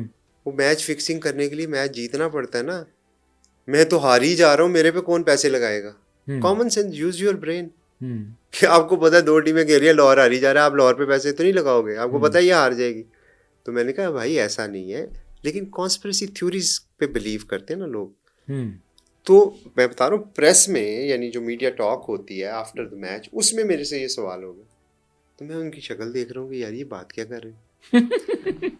इसी तरह ग्रुपिंग, रोटी ग्रुप। अच्छा, क्या रोटी ग्रुप का प्रॉब्लम क्या है? 4 टीममेट्स अगर रोटी खाने इकट्ठे जाते हैं तो गुनाह है ये? कोई बुरी बात नहीं। अगर वो कहते हैं एक दूसरे को कि मेरा रोटी ग्रुप है, तो ये गुनाह है? कभी भी नहीं। आप एक तरफ हमें इतराज ये है, सुन्नत है जब इकट्ठे बैठ के खाना एक तरफ हमें इतराज ये है इकट्ठे क्यों, इकट्ठे नहीं है, दूसरी तरफ इतराज है इकट्ठे क्यों है। एक तरफ इतराज है कि बाबर आजम के साथ बनती नहीं है, दूसरी तरफ कहते हैं ये क्यों ट्वीट करते हैं, सोचना भी मना है, बाबर हमारी डेडलाइन है। तो ये भी तो एक ट्रेंड चला था ना। तो फिर आप खुद ही मुझे बताएं ना, आप किस बात पे खड़े होना चाहते हैं? ग्रुपिंग है या दोस्ती यारी ग्रुप है? एक बात फैसला कर लें। दूसरा, बाबर आजम के ख़िलाफ़ हैं या उसके साथ खड़े हैं। क्लियर। तो मुख्तलिफ टाइम पे मुख्तलिफ नैरेटिव उसलिए बनते हैं जब टीम की परफॉर्मेंस नीचे जाती है। अगर काश पाकिस्तान अमेरिका वाले वर्ल्ड कप में अच्छा परफॉर्म कर गया होता, वो एक मैच था ना जिसमें हम हार गए इंडिया से, 120 रन हमारे से नहीं चेज हुए, बड़ी तकलीफ हुई थी। लेकिन काश अगर वो पाकिस्तान जीत जाता तो ये बातें होती कभी भी नहीं। तो ये जब आप हारने जीत जाते ना समीर भाई, जब आप जीत जाते ना कोई भी मैच, चाहे आपकी पैथेटिक परफॉर्मेंस हो, तो बस बुरी परफॉर्मेंस हो, वो आपकी सारी गलतियों पे, आपकी पर्दा हार पे पर्दा पड़ जाएगा। जब आप जीत जाते हैं, जब आप हारते हैं, तो जो आपकी अच्छी परफॉर्मेंस है वो भी खराब हो जाती अब इसमें ना टीम मैनेजमेंट का बहुत बड़ा रोल होता है। है। मैं तो बहुत हारती हुई टीमों के साथ रहा हूँ। आपको कभी कोई लाहौर कलंदर की ड्रेसिंग रूम में कोई क्या हो रहा है कभी बात पता लगी? आज तक कभी भी नहीं पता चला। ये टीम मैनेजमेंट का सेलिब्रेट कर रहे होते हैं वही वीडियोस वगैरह ही देखते हैं जब आप सेलिब्रेट कर रहे होते हैं। तो वो एक आइडिया होता है, और बहुत सारी ऐसी चीज़ें होती हैं कि ऐसे लग ही नहीं रहा होता कि एक एज अ टीम ऑनर आप बात कर रहे हैं, ऐसे लग रहे हैं जैसे आपके छोटे भाइयों की तरह। एक देखिए, जब हारते हैं ना तो उस वक्त मैनेजमेंट टेस्ट होती है। आप तो क्रिकेटर खेले हुए हैं, आप मुझे बताएं, जब आप 11 लड़के अंदर गए मैदान में जीतने के लिए जाते हैं ना, Exactly, और अब हर बंदा आपने यही पूरी कोशिश के बाद हार गया, अब आप ड्रेसिंग रूम में जब आते हैं तो उस वक्त माइंडसेट क्या होता है? You are looking for an excuse. Players की बात कर रहा हूँ। You are looking for an excuse कि हम क्यों हारे। Okay. And there is always human tendency कि ये गलत खेला, वो गलत खेला, ये कैच छूटा, ये मिसफील्ड हुई, ऐसे ही होता है ना। बिल्कुल। इधर किसका रोल होता है? मैनेजमेंट का। वो आती है और वो काम डाउन करती है, वो आपके थॉट प्रोसेस को क्लैरिटी देती है कि बच्चों, बेटा, या जो भी है, हारने की रीज़न ये नहीं है, हारने की रीज़न ये है। अगर मैनेजमेंट ही कंफ्यूज हो तो नीचे वाले क्या करेंगे? वो तो वैसे फारिग हो जाएंगे। तो फिर ये बातें आती हैं, यस एग्जैक्टली, लड़ाइयाँ, दोस्ती यारी, फलाना ग्लोब, क्यों? क्योंकि management fail to perform their duty. Yes, in my mind. मैं तो इसलिए कह रहा हूँ कि 5 साल तो मैं हारता रहा हूँ और 5 में से 4 साल बॉटम पे रहा हूँ, उठे ही नहीं बॉटम से। बिल्कुल ऐसे। तो मेरी टीमों में भी ऐसे होता था, जब हम वापस आते थे ना मैच हार के, तो यकीन माने वो इतनी गंदी फीलिंग होती है ना, वो it's the worst place to be. नहीं आती। नहीं, आप जब मैच हारे हैं और आप बैठे हुए हैं और प्रेजेंटेशन हो रही है, अब वो सारे लड़के और आप, एक अजीब सा एक टेंस माहौल होता है, कोई रो रहा होता है, कोई तकलीफ में होता है यार। इसीलिए तो आप मैनेजमेंट हो वहाँ पे, और किस लिए वहाँ पे? वरना मैं तालियां बजाने के लिए बैठा हूँ या मैं मोबाइल बांटने के लिए बैठा हूँ। बिल्कुल ऐसे ही। But management need to do their role. Sameer भाई, दूसरा ये आकिब जावेद पाकिस्तान टीम के हेड कोच हैं, जब ये श्रीलंका गए थे लास्ट ईयर की, अगर परफॉर्मेंस की बात करें तो लाहौर कलंदर की उस तरह की परफॉर्मेंस हमें नजर नहीं, कुछ अनफॉर्चुनेट है, बहुत बैड लक हुई। हमने देखा कि बहुत इंटरेस्टिंग मैचेस हुए थे, लेकिन वो जो फिनिश जहाँ पे करना चाहिए था वहाँ पे फिनिश नहीं किया, मैच नहीं जीते। फिर सडनली आकिब जावेद चले गए as a bowling coach Sri Lanka के, तो वो 6 महीने का टूर था, ज़ाहिर है यहाँ भी ऑफ चल रहा था, तो अब वापस आए।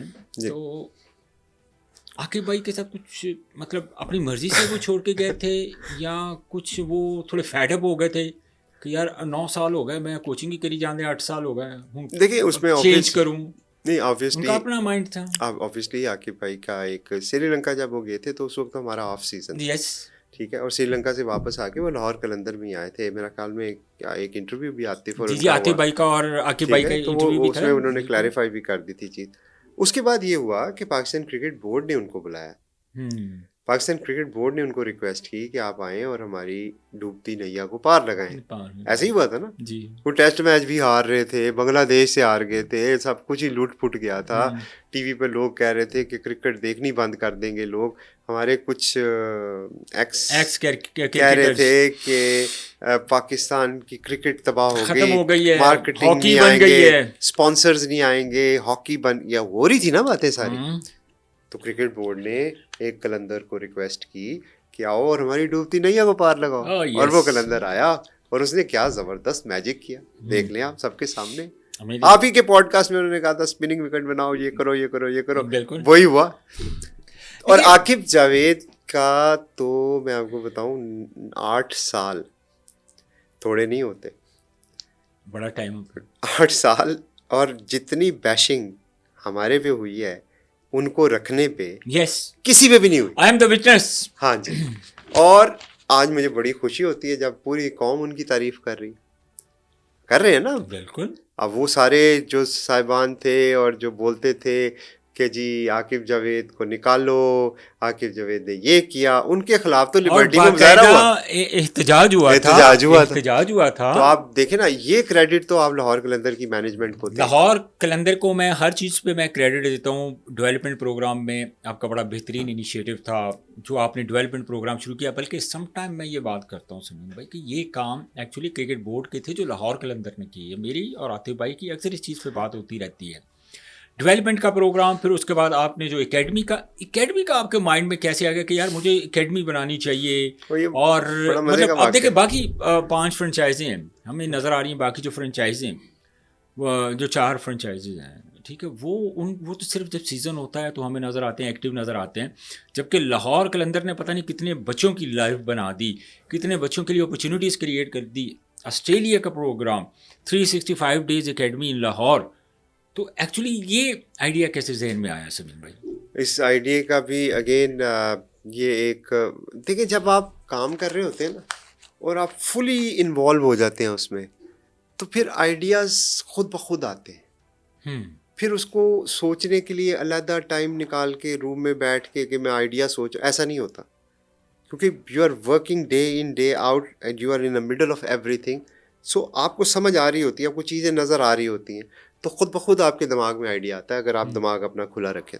तो ये इसी तरह ही हुआ कि आतिफ और मैं गाड़ी में जा रहे थे और आकिब भाई भी साथ थे। तो आतिफ को फ़ोन आया, उनके एक कॉर्पोरेट के दोस्त हैं, HR मैनेजर थे एक कंपनी के, कि यार वो मेरा बेटा है, उसने आकिब भाई से कुछ टिप्स लेनी है, कुछ सीखना है, तो मैं उसको कहाँ भेजूँ।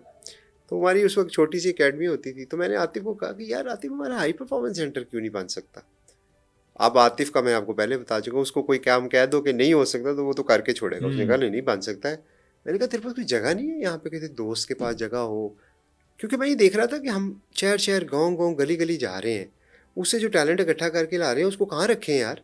एनसीए तो हमारे लिए अवेलेबल नहीं है। हाँ, वो तो ज़ाहिर है। वो तो अब तो अपनों के लिए अवेलेबल नहीं तो वो बस नहीं है, तो फिर नहीं है। है। तो अब हम उनका क्या करें। बच्चे भी उम्मीदें लगा रहे हैं हमारे से कि यार हमें हारिस रऊफ बना देंगे, हमें शहंशाह बना देंगे, हमें ये बना देंगे। तो हम होस्ट कहाँ पे लेकिन करें। ये भी आप कितनी लकी हैं कि हर बच्चे को होप है कि नहीं, तो लाहौर अल्लाह का कलंदर, करम है, देखिए ये अल्लाह का अल्लाह का करम है करम है। कि हर बच्चे को इतना कॉन्फिडेंस है कि लाहौर कलंदर हमें स्टार बना दे। सर मैं आपको बताऊं, मैं क्लास ऑफ 22 का आपको पता होगा, जब हमने ट्रायल किया जी। डैरन गॉफ आया, यस। उस वक्त ना एक प्लान था एक बच्चे को स्कॉलरशिप देने का। हम्म। मैंने आतिफ से कहा कि यार आतिफ, अभी बहुत दिन हो गए नहीं किया, डैरन गॉफ ने आना है, वो सीखना चाहता है कि यॉर्कशायर में भी वो कॉपी कर सके या रेप्लिकेट कर सके, तो उसको वीडियो शीडियो दिखाते हैं, तो ऐसा करते हैं ट्रायल भी कर लेते हैं, तो 400-500 बच्चा आ जाएगा, एक बच्चे को हम स्कॉलरशिप दे देंगे, अल्लाह अल्लाह खैर सल्ला। हमने 2-3 दिन की सोशल मीडिया पे प्रमोशन की कि आए ठीक है। ट्रायल दें, 15,000 बच्चा आ गया। वो डैरन गॉफ पागल हो गया देख के, उसने कहा इतने लोग। अच्छा, अब मैंने कोचेस को कहा यार हमने तो एक को स्कॉलरशिप देना था, तो उन्होंने कहा जी सर 60 बच्चे हमने शॉर्ट लिस्ट किए। आप बिलीव करेंगे, मैंने कहा 60 को तो मैं नहीं दे सकता।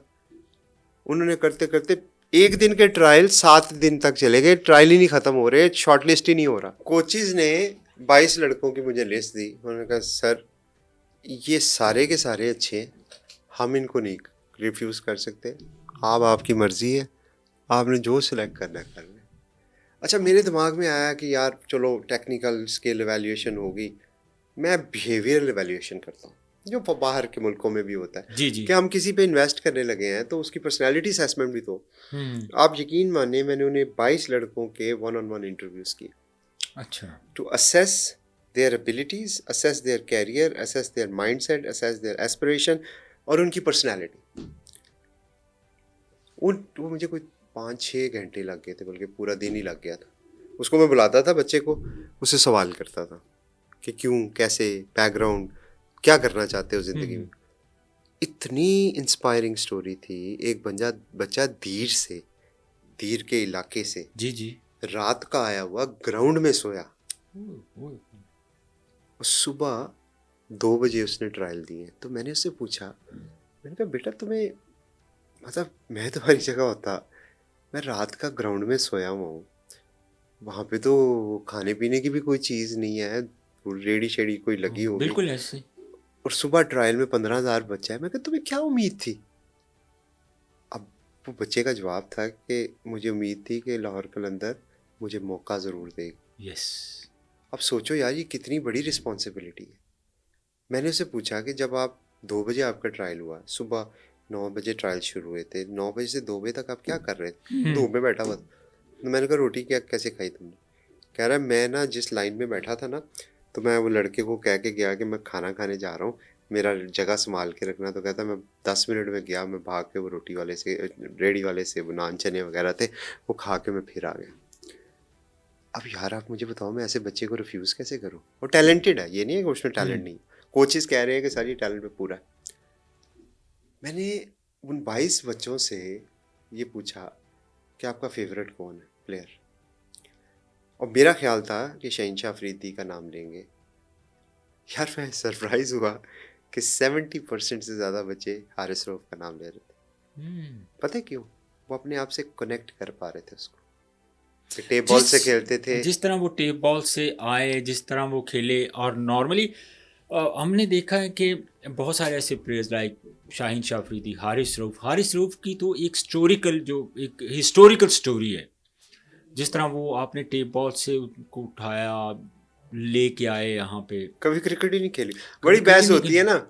अच्छा ये बहस अभी नहीं है, अगर आप तो जानते हैं, पहले होता था ए मुंडा लाइट बैंक दा है, ए यस, मुंडा वो हबीब बैंक ने डिपार्टमेंट देता है, क्रिकेट होती ए थी। मुंडा एचपीएल SNGPL का ने है। देता है। Yes yes yes. वही लोग तो वही है। अब वो कल्चर आ गया, हम्म। ये मैंने दिया, ये मैंने दिया, ये मैंने दिया, ये मैंने दिया, एक एक वो मुकाबलेबाजी शुरू हो गई।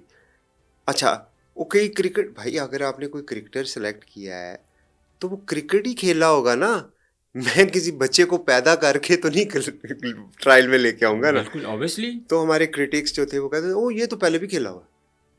तो हमने कब कहा है कि हम हॉकी के प्लेयर को क्रिकेट खिला रहे हैं? तो मज़े की बात है, अल्लाह ताला ने हमें एक ऐसा मौका दिया कि अच्छा आपका ये इतराज़ है कि अच्छा अंडर 19 खेला था, वो ये लड़ाइयाँ भी हो गई थी इस बात पे जी जी। कि वो नहीं शाइन ये इसका है।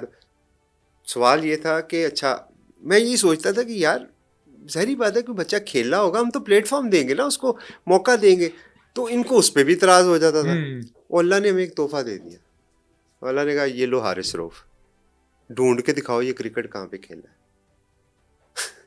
वो क्रिकेट ही नहीं खेला, वो सिर्फ टेप बॉल ही खेला। मतलब हार्ड अब बॉल तो देखिए ना, अब इतना बड़ा दिल करना, अब मेरे जैसा ही है, जिस तरह पुरानी क्रिकेट की बात करें या कोई भी क्रिकेटर आएगा, तो इस फैसले के लिए भी तो बहुत बड़ा दिल चाहिए होता है ना, बहुत बड़ा कि दिल चाहिए। एक बंदे को आप समीन भाई इतनी बड़ी क्रिकेट खिलाने जा रहे हैं, और वो बंदा सिर्फ टेप बॉल वो बंदा खेला है, वो सर बच्चा। उसमें जो सबसे बड़ा आपको है, ये खाली इमोशनल इन्वेस्टमेंट नहीं है, ये फाइनेंशियल इन्वेस्टमेंट भी है।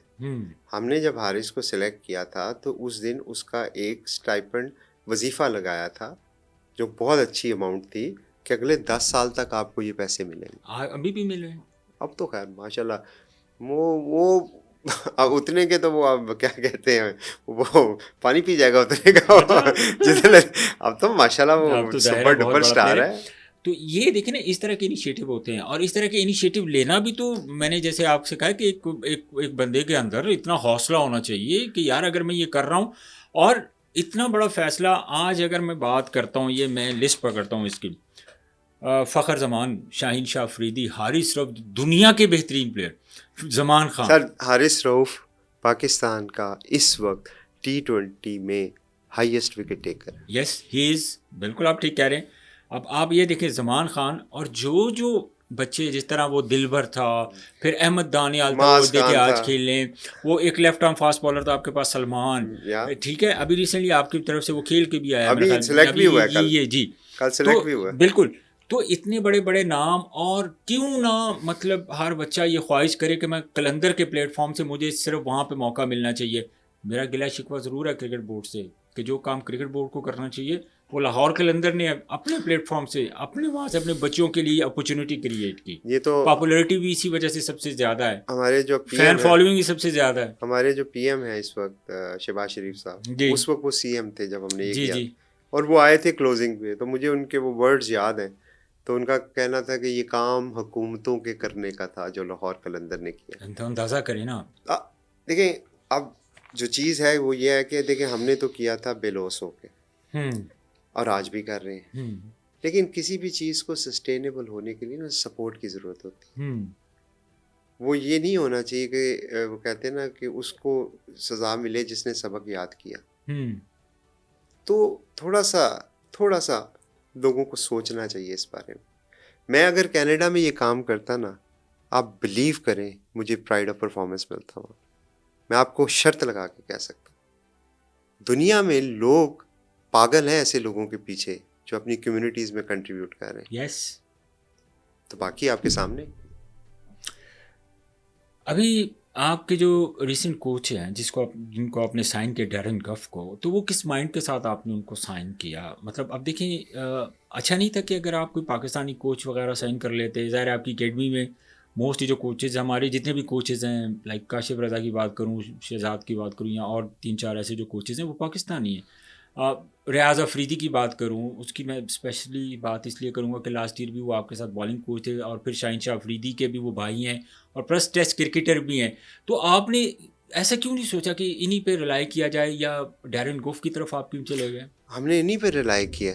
इस वक्त जो हमारी कोचिंग टीम है उसमें काशिफ रज़ा बॉलिंग कोच है, जी उसमें बिल्कुल। अमजद जो है वो बैटिंग कोच हैं, और ठीक है। रियाज भाई जो है वो कोच हैं। जी बिल्कुल। ठीक है, इनके रियाज साथ की कंट्रीब्यूशन तो ये भी है ना कि वो ज़ाहिर है शाहीन शाह अफरीदी भी तो उनके भाई हैं, नहीं और नहीं, एक ये लेवल 3 के यकीन कोच भी। माने कि रियाज भाई की लाहौर कलंदर में जो शमूलियत है वो शहीन शाह फरीदी की वजह से बिल्कुल नहीं नहीं ये है। कह रहा।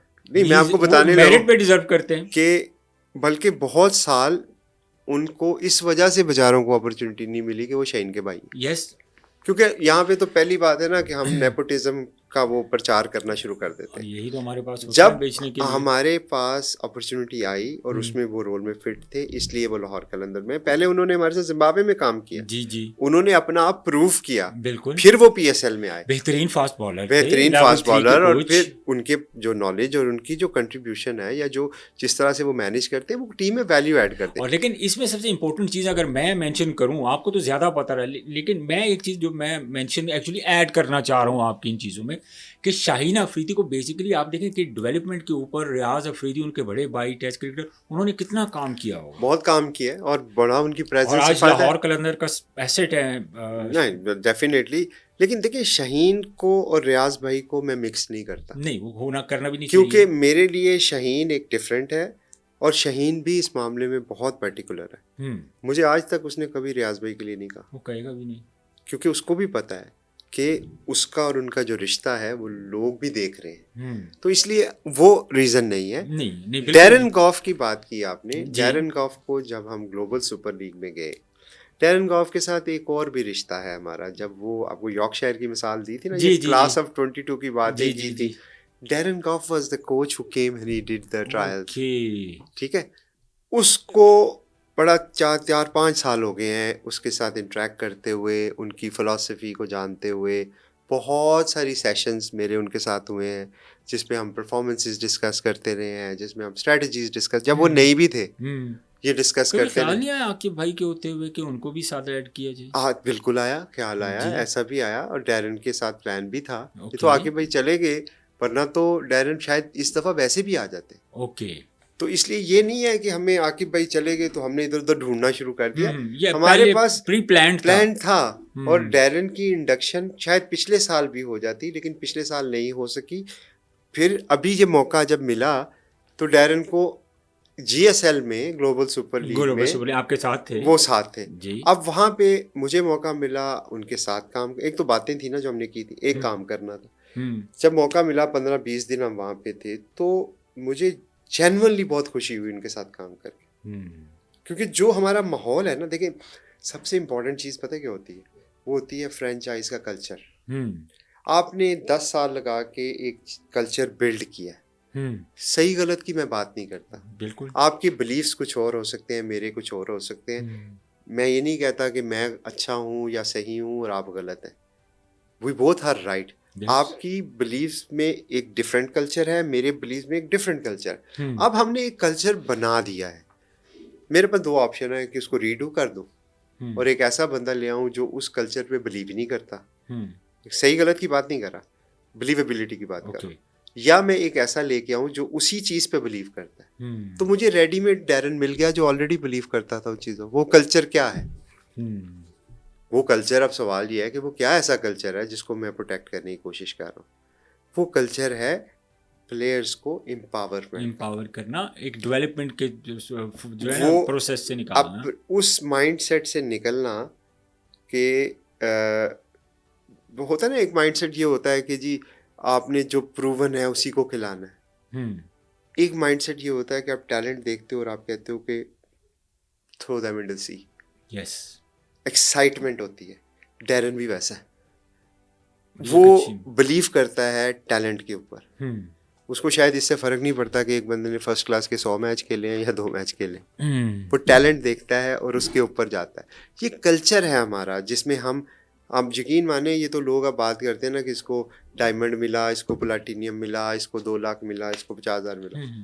जब हम लाहौर कलंदर के कैंप में आते हैं ना, तो किसी के जहन में ये बात नहीं होती कि इसको कितने पैसे मिले थे, फिर सब बराबर है। मैंने माजी में देखा, राशिद खान आपका बहुत बड़ा चर्च था लाहौर कलंदर की नुमाइंदगी की। एबी डिविलियर की बात करूं, लाहौर कलंदर की नुमाइंदगी की, फिर क्रिस गेल की बात करूं, ब्रावो की, ब्रेंडन मैकमिलन की बात करूं। क्या वजह थी लाहौर कलंदर के प्लेटफॉर्म से जब ये लोग खेलते थे तो इतना अच्छा परफॉर्म कभी करते हुए हमें नज़र नहीं आया, जबकि ये बाकी लीग्स में जाते थे, लाइक बिग बैश, IPL और बहुत सारी दुनिया की लीग्स में जाते थे, मार मार के हशर करते थे। राशिद खान एक्सेप्शन, राशिद खान ने तो बहुत अच्छा उन्होंने परफॉर्म किया। ब्रेंडन का अनफॉर्चुनेटली जो हमारे साथ 2 साल थे वो नहीं परफॉर्मेंस हो सकी। आई थिंक उसकी मल्टीपल रीज़न थी।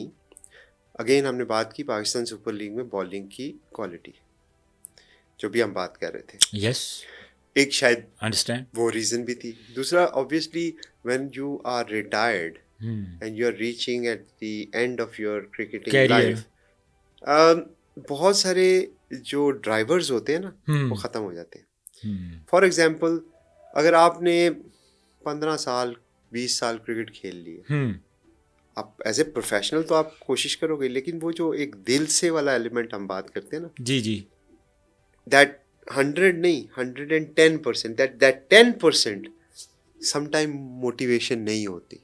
You have nothing to prove. You are a good player. क्या ही करना है परफॉर्मेंस, लेकिन एज ए प्रोफेशनल तो खेल रहे हैं। तो आप 100% दे रहे हैं ना प्रोफेशनल। एज ए प्रोफेशनल तो आप खेल रहे हैं। हमें चाहिए 110, क्योंकि वो 10% एक्स्ट्रा वही देता है जो हंगरी होता है, जिसमें कुछ करना होता है, जिसमें हंगर होती है। आफ्टर रिटायरमेंट थोड़ी सी शायद लोगों में हंगर इतनी नहीं रहती, और बाज़ दफ़ा फॉर्म भी होती है। फॉर एग्जांपल AB डिविलियर्स जब आए, वंडरफुल पर्सन, उनकी कमिटमेंट में कोई कमी नहीं थी, कुछ नहीं था। What a player he is. Injury हो गई उनको। क्रिस गेल आए, वो खैर आए एक मैच के लिए थे, वो तो मेहरबानी उनके, हमने बड़े तरले मिन्नतें करके उनको 4 मैच खिला दिए, वो तो आई एक मैच के लिए थे। जी जी। फिर आपने नाम लिया ब्रेंडन ही एक ओनली वो था जिसका लंबा स्पैन था, लेकिन नहीं चल सके। उसकी टेक्निकल रीजंस थी या कुछ? आई थिंक ब्रेंडन का जो माइंडसेट था ना, वो इट वाज, अगेन कल्चर की बात आ जाएगी। मुझे याद है हमें उस वक्त कहा गया कि यार ये तो बिल्कुल ही एक तरह की क्रिकेट खेल रहे हैं, मारी जाओ, तो ये तो बिल्कुल नहीं ठीक। लेकिन एक चीज़ मैं आपको एक चीज़ की तरफ लाने लगा था। जी जी। जो उस ज़माने में ब्रेंडन ने लाहौर कलंदर में करने की कोशिश की थी और वो कामयाब नहीं हो सका, वही काम अब उसने इंग्लैंड की टेस्ट मैच में किया, टेस्ट क्रिकेट में किया, और वो कामयाब हो गया। क्यों? कल्चर। अब जब एक बच्चा 20-22 साल एक सर्टेन तरीके से बड़ा होके लाहौर कलंदर में आया है, सही है, वहाँ आके आप उससे एक एक्सपेक्ट कर रहे हैं एक ऐसी चीज़ जो उसने सीखी नहीं है, ठीक है ना। अब आप उसे कह रहे हैं कि ये बिलीव कर लो, वो आपके फेस पे तो कह देगा जी, करेगा नहीं। तो ब्रेंडन गलत नहीं कर रहा था, उसने प्रूफ कर दिया इंग्लैंड की टीम में कि उसकी थॉट ठीक थी।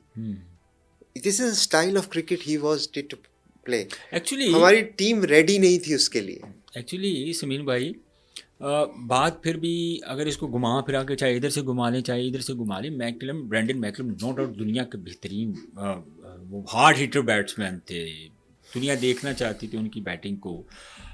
तो क्या, मैं बस ये इन शॉर्ट वर्ड्स में आपसे ये आंसर लूँगा कि क्या हमारी बॉलिंग जो स्ट्रेंथ थी वो इतनी अच्छी थी पीएसएल में, विकेट्स भी सूट नहीं कर रही थी, जिसमें वो बिल्कुल भी दुबई शारजा में स्ट्रगल ना, करते हुए नजर। देखिए दुबई शारजा में जो विकेटें हैं ना, समटाइम तो बहुत बैटिंग ट्रैक भी बन जाते हैं वो उन दिनों में यार, उनमें जिनमें बने थे उसमें उसने स्कोर किया था, लेकिन कुछ स्पिनर्स पे उन दिनों उनकी फॉर्म इतनी अच्छी नहीं थी। वैसे भी स्पिनर्स के ऊपर ना ये गोरे जरा हल्के ही हैं, बस फंस जाते हैं। लेफ्ट आर्म पे वो फंस रहे थे, थोड़ा सा उन दिनों चैलेंज थे ना उनके, और वो विकेट्स कंडीशंस उनके लिए आइडियली सूटेड नहीं थी। ऑस्ट्रेलिया में बहुत मार के आते थे, इंडिया में भी ट्रैक फ्लैट ही होते हैं, और वहाँ बॉलिंग का बहुत बड़ा एक फर्क आता था कि क्योंकि इंडियन कंडीशंस जो थी वो ऐसी थी कि ये नहीं कि वो कोशिश नहीं कर रहे थे, बहुत कोशिश की उन्होंने, लेकिन बाज़ दफ़ा आपको, आप तो क्रिकेटर हैं, आपको पता है नहीं होता, कुछ चाह के भी कुछ नहीं होता।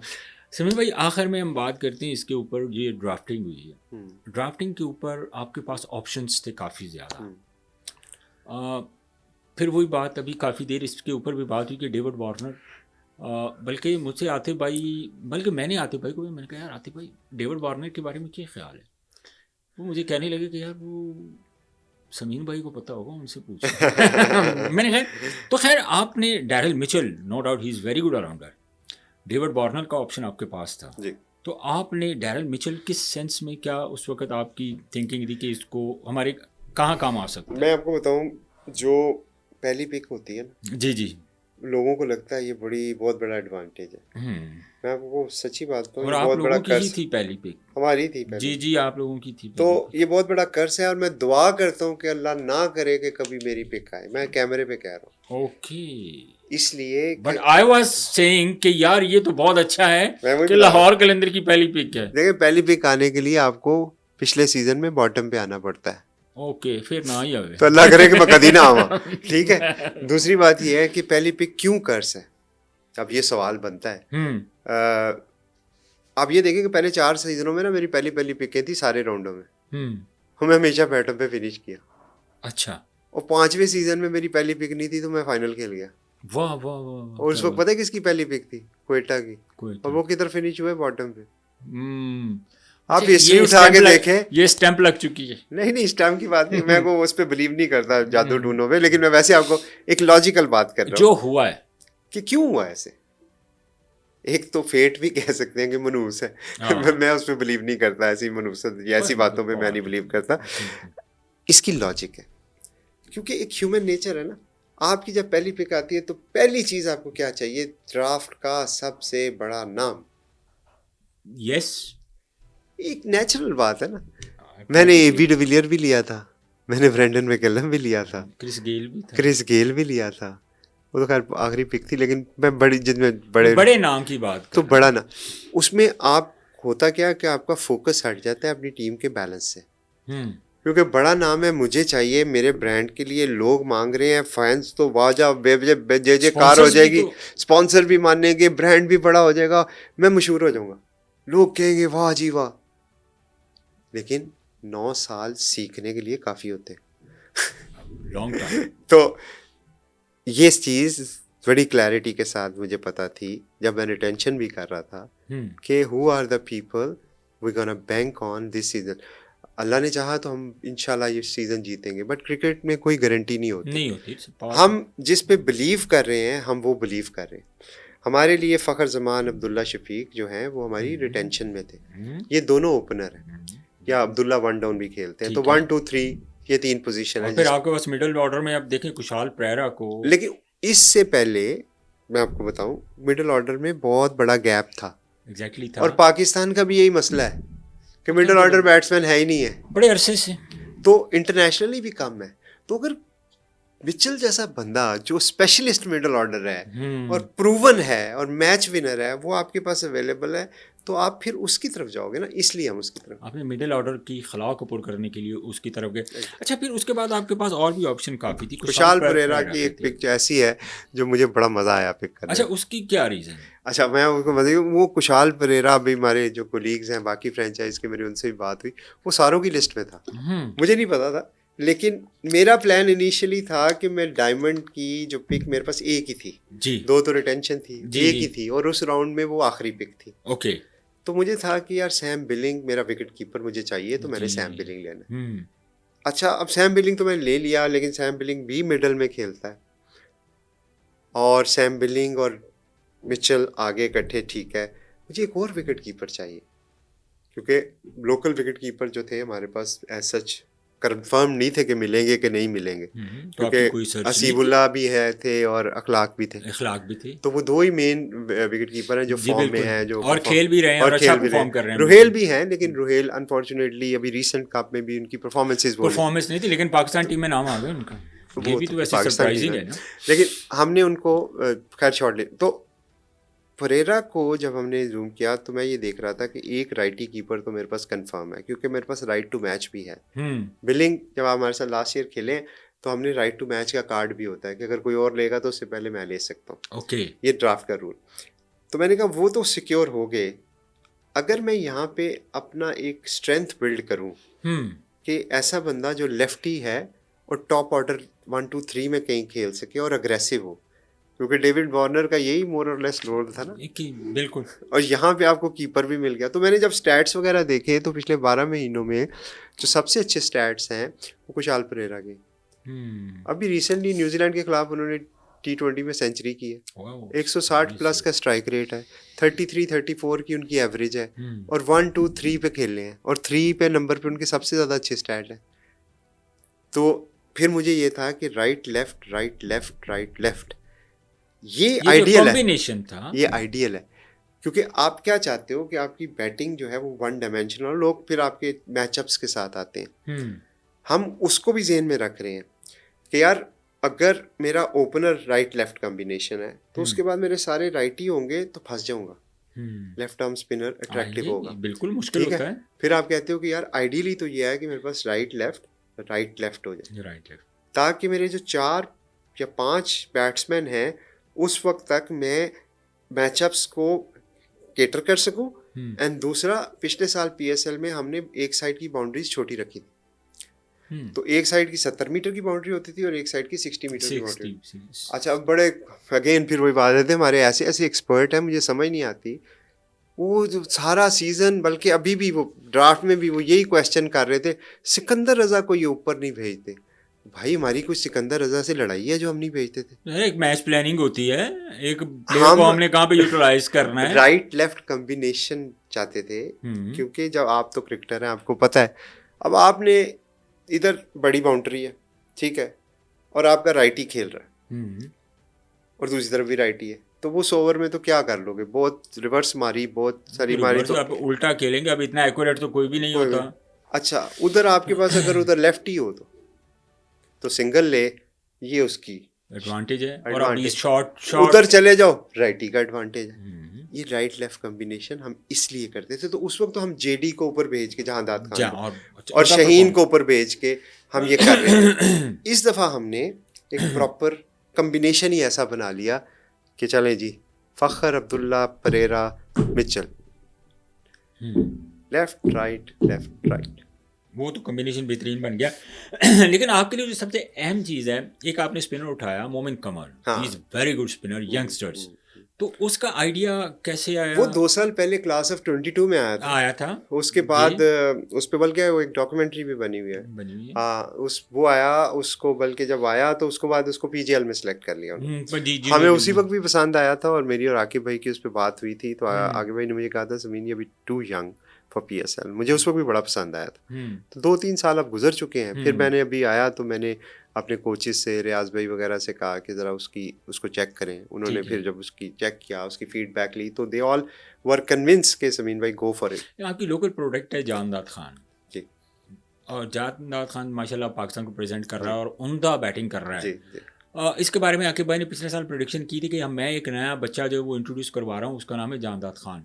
जी वो he is brilliant batter and bowler जी और एक मुकम्मल जो ऑलराउंडर है। जी वो हमें नज़र आएगा, पीएसएल में हमें नज़र भी आया। लेकिन इसके साथ अगर हम बात कर लेते हैं आसिफ अली की, जी फिर आपके पास बांग्लादेश का भी जो है राशिद हुसैन, रशीद वो हुसैन। वो किस माइंडसेट के साथ आपने, वो क्योंकि एक देखें अभी लास्ट आप 6-8 महीनों की जब हम ग्लोबल सुपर लीग में थे ना, जी जी तो रशीद हुसैन जो है ये रंगपुर राइडर की तरफ से खेल रहे थे, हमारे खिलाफ भी खेले हैं। ओके। तो ऑब्वियसली मैं भी बैठा हुआ था, डैरन भी बैठा हुआ था, तो हम देख रहे थे। वो ऑब्वियसली राशिद खान का तो पता था कि वो आईपीएल में जाएंगे, और मुझे ये पता था कि मेरी टीम में लेगी का गैप है। जी पाकिस्तान में जो स्पिनर्स हैं वो लोगों के पास हैं, वो छोड़ेंगे नहीं, क्वालिटी के जो हैं हमें चाहिए, क्या करें। अब देखिए जाहिद महमूद भी रिटेन हुए, यस आरिफ यकूब भी रिटेन हुए, हुए हैं। उसामा मीर भी रिटेन हुए। क्यों हुए? इसलिए कि पाकिस्तान में क्वालिटी लेग स्पिनर जो थे वो लिमिटेड है, लिमिटेड जिनके पास थे उन्होंने छोड़े नहीं। अब या है। तो मैं यही कहता कि अब वो देंगे तो मैं लूंगा, मैंने कहा यार बाहर से ढूंढते हैं ना। हम्म राशिद का लोग कहते हैं कि वो तो नहीं आया, वो तो नहीं आया। भाई अगर वो नहीं है ड्राफ्ट में तो मैं कहाँ से पिक करूँ उसको? We have to move forward and look for somebody. तो रशीद हुसैन जो है वो एक ऐसे स्टार नज़र आए हमें। एक तो वो बहुत लंबे हैं, उनका बॉलिंग एक्शन बहुत स्मूथ है, उनकी एक्यूरेसी अच्छी है, और हमारे खिलाफ क्या बाकी सारी टीमों के खिलाफ उन्होंने बहुत अच्छा किया। फिर वेस्ट इंडीज़ के साथ उनकी सीरीज़ थी बांग्लादेश की, उसमें भी वो स्टार परफॉर्मर थे। उसके बाद वो बीपीएल खेले, लकीली शाहीन भी उन्हीं की टीम में थे। तो मैंने शाहीन को फ़ोन भी किया, शाहीन की मेरी बात हुई, तो उन्होंने कहा समीन भाई ये बहुत अच्छा बॉलर है, let's take him. We were waiting कि हमें मिल जाए, और बाकी टीमों के भी प्लान में होगा, but we were lucky to have him. बहुत ज़बरदस्त। और आपका बेहतरीन एक और इंतखाब जिसको मैं पर्सनली बहुत, मुझे एक चीज़ आई रियली लाइक्ड, और जिससे मुझे नज़र आ रहा है कि लाहौर कलंदर की जो टीम है, पिछले साल भी हमें तवक्कुआत बहुत ज़्यादा थी, लेकिन हमारी तवक्कुआत पे आप लोग पूरा नहीं उतरे। लेकिन अच्छी चीज़ थी, एक आसिफ अफरीदी को आपने लिया, he is like is very good spinner. और फिर जो सबसे मुझे जो एक चीज़ जो आसिफ अली को जो आपने पिक किया है, तो आसिफ अली मतलब क्योंकि लीग क्रिकेट खेल रहा है, पूरी दुनिया में खेल रहा है, तो आसिफ अली जब आप पिक कर रहे थे तो किसी फ्रेंचाइज को कोई रफड़ छप्पड़ कोई इस तरह का किसी नहीं ने वो ऑफ द रिकॉर्ड कहा होगा कि यार आसिफ अली ने छाड़ दियो, इन्हों मैं पिक करना है? नहीं देखिए, ड्राफ्ट के अंदर ये रिस्क तो है, जब आप रिटेंशन में है कि अपने मेन प्लेयर को नहीं रखते ना, फिर ये रिस्क तो आप लेते हैं। तो इसलिए रिटेंशन बहुत इंपॉर्टेंट है। यस मैं भी, हो सकता है मेरे जो गोल्ड कैटेगरी ब्लॉक थी, अब्दुल्ला, जमान और जेडी जहांदाद, तो मैं मे बी जमान को छोड़ता कि यार मैं ड्राफ्ट से उठा लूंगा, तो फिर रिस्क है ना, या जहांदाद को छोड़ूं, या तो मैंने ये किया कि जो मेरी कोर है उसको तो मैं किसी कीमत पे नहीं छोड़ूंगा। अब अगर दूसरी टीम ने आसिफ अली को ड्राफ्ट में छोड़ा, जिस भी उम्मीद पे छोड़ा, वो कहते हैं your loss is my gain, मेरा फायदा हो गया। और बड़ा बेहतरीन, हाँ। इसको हम पूरा अब देखें ना, अब आपकी बेहतरीन मोहम्मद इखलाक बहुत फॉर्म में नज़र आ रहे हैं अभी कि पावर हिटर कैंप में भी चले पावर गए। हिटर कैंप में भी चले गए। अभी रिसेंटली हमने हांगकांग सुपर 6 में देखा जिस अंदाज से उन्होंने बैटिंग की। नहीं, अभी ग्लोबल सुपर लीग में भी मेरी टीम में आपकी थे। टीम में थे। और मजे की बात बताऊं कि इखलाक को सारे समझते हैं कि वो ओपनर है, और जी। वो खेला भी ओपनर है। हमने उनको खिलाया 6 नंबर पे। लेकिन आपके पास ये टॉम करन, ये सप्लीमेंट्री में आपके पास है। सप्लीमेंट्री देखिए, नाम का फर्क है, बाकी तो प्लेइंग 11 का हिस्सा है। लेकिन इसमें एक और बड़ी इंटरेस्टिंग चीज़ हुई इस ड्राफ्टिंग में, हमने देखी कि टिम साउथी, हाँ, बड़ा नाम, नहीं भी किसी ने कि बिल्कुल नहीं तानु ख्याल आया कि तो सर टीम बनानी है उसके बाद उसके अब सुन लेना बाकी नाम भी समझ भाई।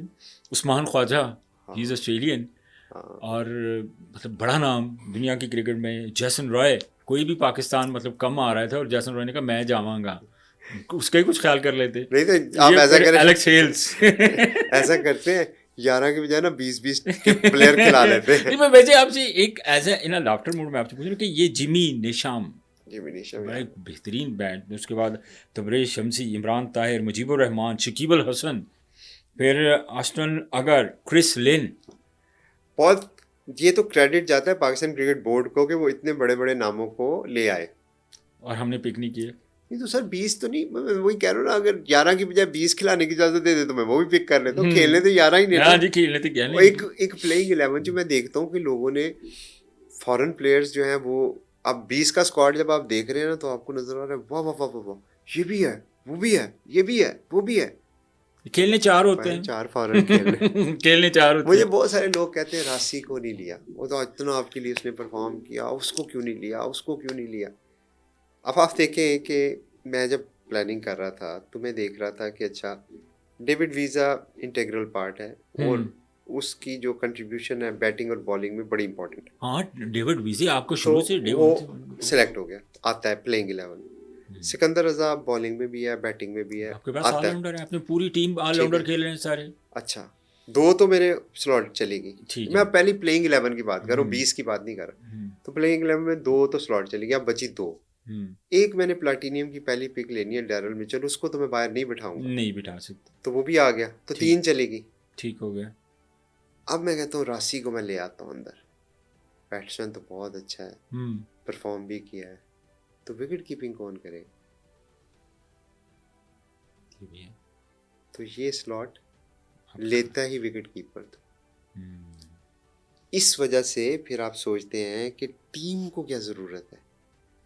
मेरी तो ख्वाहिश है मैं राशि को ले लूं, अब मैं ले लिया राशि को तो विकेट कीपर फिर लोकल जाहिर खिलाऊंगा, है, वो और जाहिर उस है। वक्त आप ड्राफ्ट में आपको नहीं पता कि आपको लोकल कौन मिलेगा, क्योंकि वो तो नीचे सिल्वर में जाके मिल रहे थे।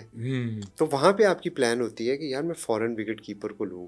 अब 4 हैं आपके पास, तो ये फॉरेन विकेट कीपर आपका खेलेगा तो राशि नहीं खेलता, वो बेंच पे बैठेगा। ठीक है। तो उससे बेहतर नहीं है कि आप बैकअप क्रिएट कर लें, जिस तरह टॉम करन का हमने बैकअप क्रिएट किया कि खुदा न खास्ता पिछले साल डेविड को इंजरी हुई जिससे टीम स्ट्रगल हुई, तो अल्लाह ना करे डेविड किसी भी वजह से फॉर्म नहीं है, फिटनेस पे थोड़ा मसला है, तो लाइक फॉर लाइक बैकअप्स हैं हमारे पास। That is why I am. लेकिन आपके पास समीन भाई अपॉर्चुनिटी ये देखें, आप देखिए एहसानुल्लाह भी ड्रॉप, इमामुल हक भी ड्रॉप, फिर अब तामिर मिल्स जो शॉर्ट फॉर्मेट के एक बड़े बेहतरीन बॉलर्स काउंट किए जाते हैं और मोस्टली जो लीग्स वगैरह वो खेलते हैं।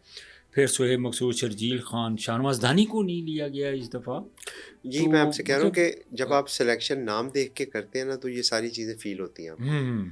जब आप रोल देख के करेंगे ना तो आपको समझ आ जाएगी क्यों नहीं लिया। अगर लाहौर कलंदर के पास 5 फास्ट, इस वक्त मेरे पास 8 फास्ट बॉलर है, ठीक है, तो अगर मैं धानी को भी ले लूँ तो बैटिंग भी तो किसी ने करनी है ना। वो तो हर तो टीम आपके अपनी कम्बिनेशन में फिट नहीं होता, नहीं होगा तो इसमें कोई पर्सनल लाइकिंग या डिसलाइकिंग की बात नहीं है। लेकिन एक चीज़ पे बहुत ज़्यादा क्रिटिसाइज भी हुआ है जी, समीर भाई। जी। अब देखें कि हमारे एक्स क्रिकेटर्स हैं, जी, हमारे एनालिस्ट हैं, वो ड्राफ्टिंग पे बहुत ज़्यादा क्रिटिसाइज कर रहे थे जी जनाब कि ड्राफ्टिंग हो रही है इस तरह इधर नालों तो पता नहीं कि ड्राफ्टिंग वो चंगी होंगी है। जो ब्रॉडकास्टिंग थी उस पे ऊपर बड़े सवालात उठाए गए। तो अच्छा देखिए, आप बड़ी वहाँ वैसे हैरान कुन बात है और ये शायद पाकिस्तान में ही होता है। जी जी, आप भी क्रिकेटर रहे हुए हैं, आप तो शायद माशाल्लाह ये इसमें भी माशाल्लाह आपने एक्सेल किया। मेरा ख्याल में अगर एक क्रिकेटर जो एज एन एक्सपर्ट बैठे हुए हैं वो इवेंट मैनेजमेंट पे कमेंट करते अच्छे नहीं लगते मैं या यही तो आपसे ब्रॉडकास्ट पे। देखिए आप क्रिकेट की बात करें, एग्जैक्टली अब आपको अगर ये इतराज़ है कि माइक क्यों बंद हो गए थे, या मैं उस दिन काउंट बता भी रहा था शायद आपको, मैंने 16-17 ड्राफ्ट किए हैं अभी तक। 16-17 ड्राफ्ट 16 टीमें बहुत बनाई बड़े हैं। नंबर है। पाकिस्तान में 10, अबू धाबी में, जिम्बाब्वे में, कनाडा में, साउथ अफ्रीका में, और सारे ड्राफ्ट्स मैंने अटेंड किए। यकीन माने कोई एक ऐसा ड्राफ्ट मुझे पूरी दुनिया में नज़र नहीं आया जहाँ पे ग्लिचेस ना हो। हर जगह है। वो आता है ना वो नाम के, यार मैंने इसको लिया है, तो अक्सर वो कंप्यूटर वो नाम ही नहीं मिल रहा होता, वो इधर दौड़े रहा, यार उसको बुलाओ, यार ये इसको, ये मैं यहाँ की बात नहीं कर रहा, ये दूसरी कंट्रीज में जो दूसरी लीग वगैरह कंट्री। होती हैं। अगर आपने टारगेट करना है किसी चीज़ को और आपने एक नैरेटिव बनाना है कि बर्बाद हो गए, लुट गए, तो वो तो ठीक है, वो तो आपका एजेंडा, आप करते रहो। फैक्चुअल पोजीशन ये है कि इस दफ़ा जो ड्राफ्ट हुआ, जब हम वहाँ बैठे हुए थे तो वो ड्राफ्ट मुझे तो बहुत अच्छा लगा था। एनवायरनमेंट बड़ा खूबसूरत टीवी है। पे हो सकता है कुछ चैलेंजेस आए हों, कुछ प्रॉब्लम्स आई हों, लेकिन देखें पास ह्यूमन एरर्स हैं। वो एक मुझे किसी ने तस्वीर भेजी, आतिफ की तस्वीर पे मेरा नीचे नाम लिखा हुआ है और मेरी तस्वीर पे नीचे आतिफ का नाम लिखा वो हुआ हो जाता है, तो इतना तो कोई बड़ा अब इसको इशू तो मैं एक नहीं इशू है। बना दूं, मैं कहूँ कि ओ बड़ी मैंने वैसे ये पूरे ड्राफ्टिंग में मैंने एक चीज़ जो है ना वो बड़ी नोट की सबीर भाई, की छोटी छोटी चीज़ें थी जिनको मेरा ख्याल है कि हमारे जो इतने बड़े बड़े नाम हैं क्रिकेट की दुनिया में, एक्सपर्ट्स हैं, एनालिस्ट हैं, उनको ये इशू रेज करने की ज़रूरत नहीं थी। और फिर आप देखें ना, आपकी अपनी प्रोडक्ट है, PSL है, पाकिस्तान सुपर लीग है। अगर आप एज ए क्रिकेटर तो आप किसी के साथ इख्तलाफ कर सकते हैं, अगर आपको किसी किसी ने नहीं पिक किया, या हर हर टीम ने, अब जैसे वो एहसानुल्लाह एक टाइम पे उसने बायकॉट का ऐलान कर दिया। अब देखिए हर फ्रेंचाइज क्रिकेट ने तो अपना वो कंफर्ट जोन देखिए देखना है कि जब मेरा कॉम्बिनेशन कौन सा बेहतर बनेगा। जब अफराद जो है ना अपने आप को अ, बड़ा समझना शुरू कर दे ना प्रोडक्ट से, फिर यही होता है। इंसान जो है ना वो प्रोजेक्ट से बड़ा कभी नहीं हो सकता। सही है। मैं कलंदर से बड़ा कभी ज़िंदगी में नहीं हो सकता। यही हमारा फ़लसफ़ा है कि दुनिया का जो मर्ज़ी बंदा आ जाए, लाहौर कलंदर हमेशा बड़ा रहेगा। जब मैं अपनी ऑर्गेनाइजेशन से बड़ा हो जाऊँ ना, जब मैं आप इस शोबे में कंपेयरिंग से बड़े हो जाएं, या एक क्रिकेटर क्रिकेट से बड़ा हो जाए ना, तो फिर ये चीज़ें आती हैं। हाँ, तो वो अच्छी तो नहीं है। और वो होती नहीं है, आपकी परसेप्शन होती है कि शायद मैं दुनिया को चला रहा हूँ, मेरे नाम पे दुनिया आ रही है। ऐसा होता नहीं है, गलत फहमी। ये आपकी गलत फहमी होती है। प्रोडक्ट हमेशा बड़ा, क्रिकेट हमेशा बड़ी रहेगी। कितने ही लाखों लोग आए, डॉन ब्रैडमैन भी एक ज़माने में आया था, वो कहाँ है? सचिन तेंदुलकर से बड़ा कौन था बैट्समैन? लोग आते हैं, रिप्लेस करते हैं, नए आते हैं, यही दुनिया है, यही चलती है। अब आप ये नहीं कर सकते कि जनाब साहब आज भी आप सचिन तेंदुलकर को खिलाएं आईपीएल में, क्योंकि ये it doesn't make sense. Time. It's your time था आपका, आपने उस पर एक अच्छा किया, तो आपकी भी इज्जत इसी में है कि आप उसको एक्सेप्ट कर लें। लेकिन इसको एक्सेप्ट करना मुश्किल है ना।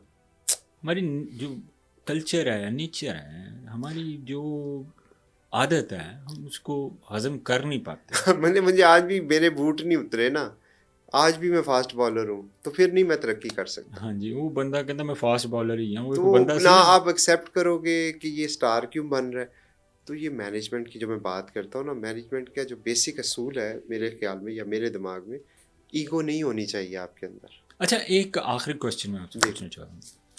अभी ग्लोबल लीग आप वेस्ट इंडीज़ खेलने के लिए गए, अभी आप लोगों ने प्लान किया हुआ है कि आप लोगों ने जो इमर्जिंग प्रोग्राम है वो आपने वेस्ट इंडीज़ में भी शुरू करना है, जी क्योंकि इस के लिए आपको अब पाकिस्तान से जाकर वहाँ पे इमर्जिंग जो प्रोग्राम है वो शुरू करेंगे, तो क्या वहाँ पे ये आपको, एक तो ये किस तरह ऑफ़र कैसे आई, और क्या वहाँ पे क्या कोई जो लोकल सतह पे लोग हैं उन्होंने कभी इस तरह का इनिशिएटिव नहीं लिया, ये तो आप लोगों के माइंड में ये कैसा आ गया?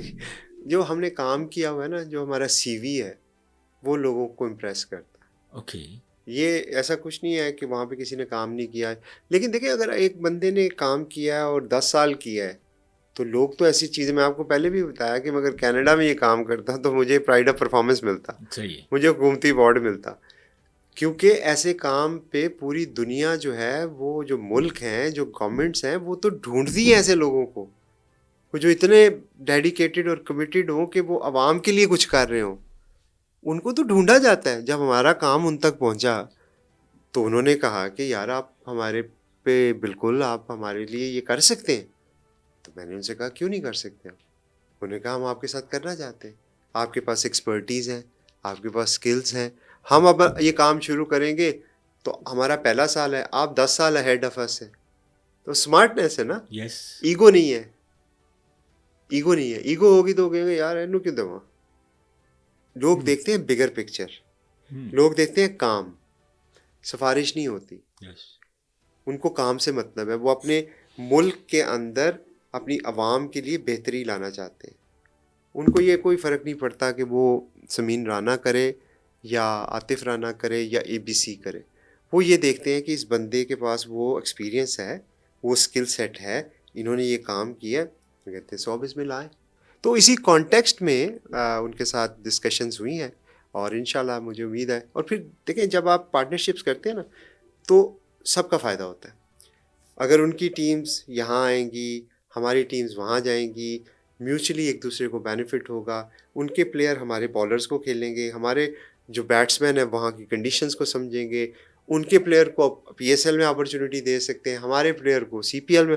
तो ये सबका फ़ायदा है इसमें, इंडिविजुअल नहीं बल्कि इज्तिमाई तौर पे इज्तिमाई इसको तौर हम पे। इज्तिमाई फ़ायदा है। समीर भाई बहुत शुक्रिया आपके टाइम थैंक यू।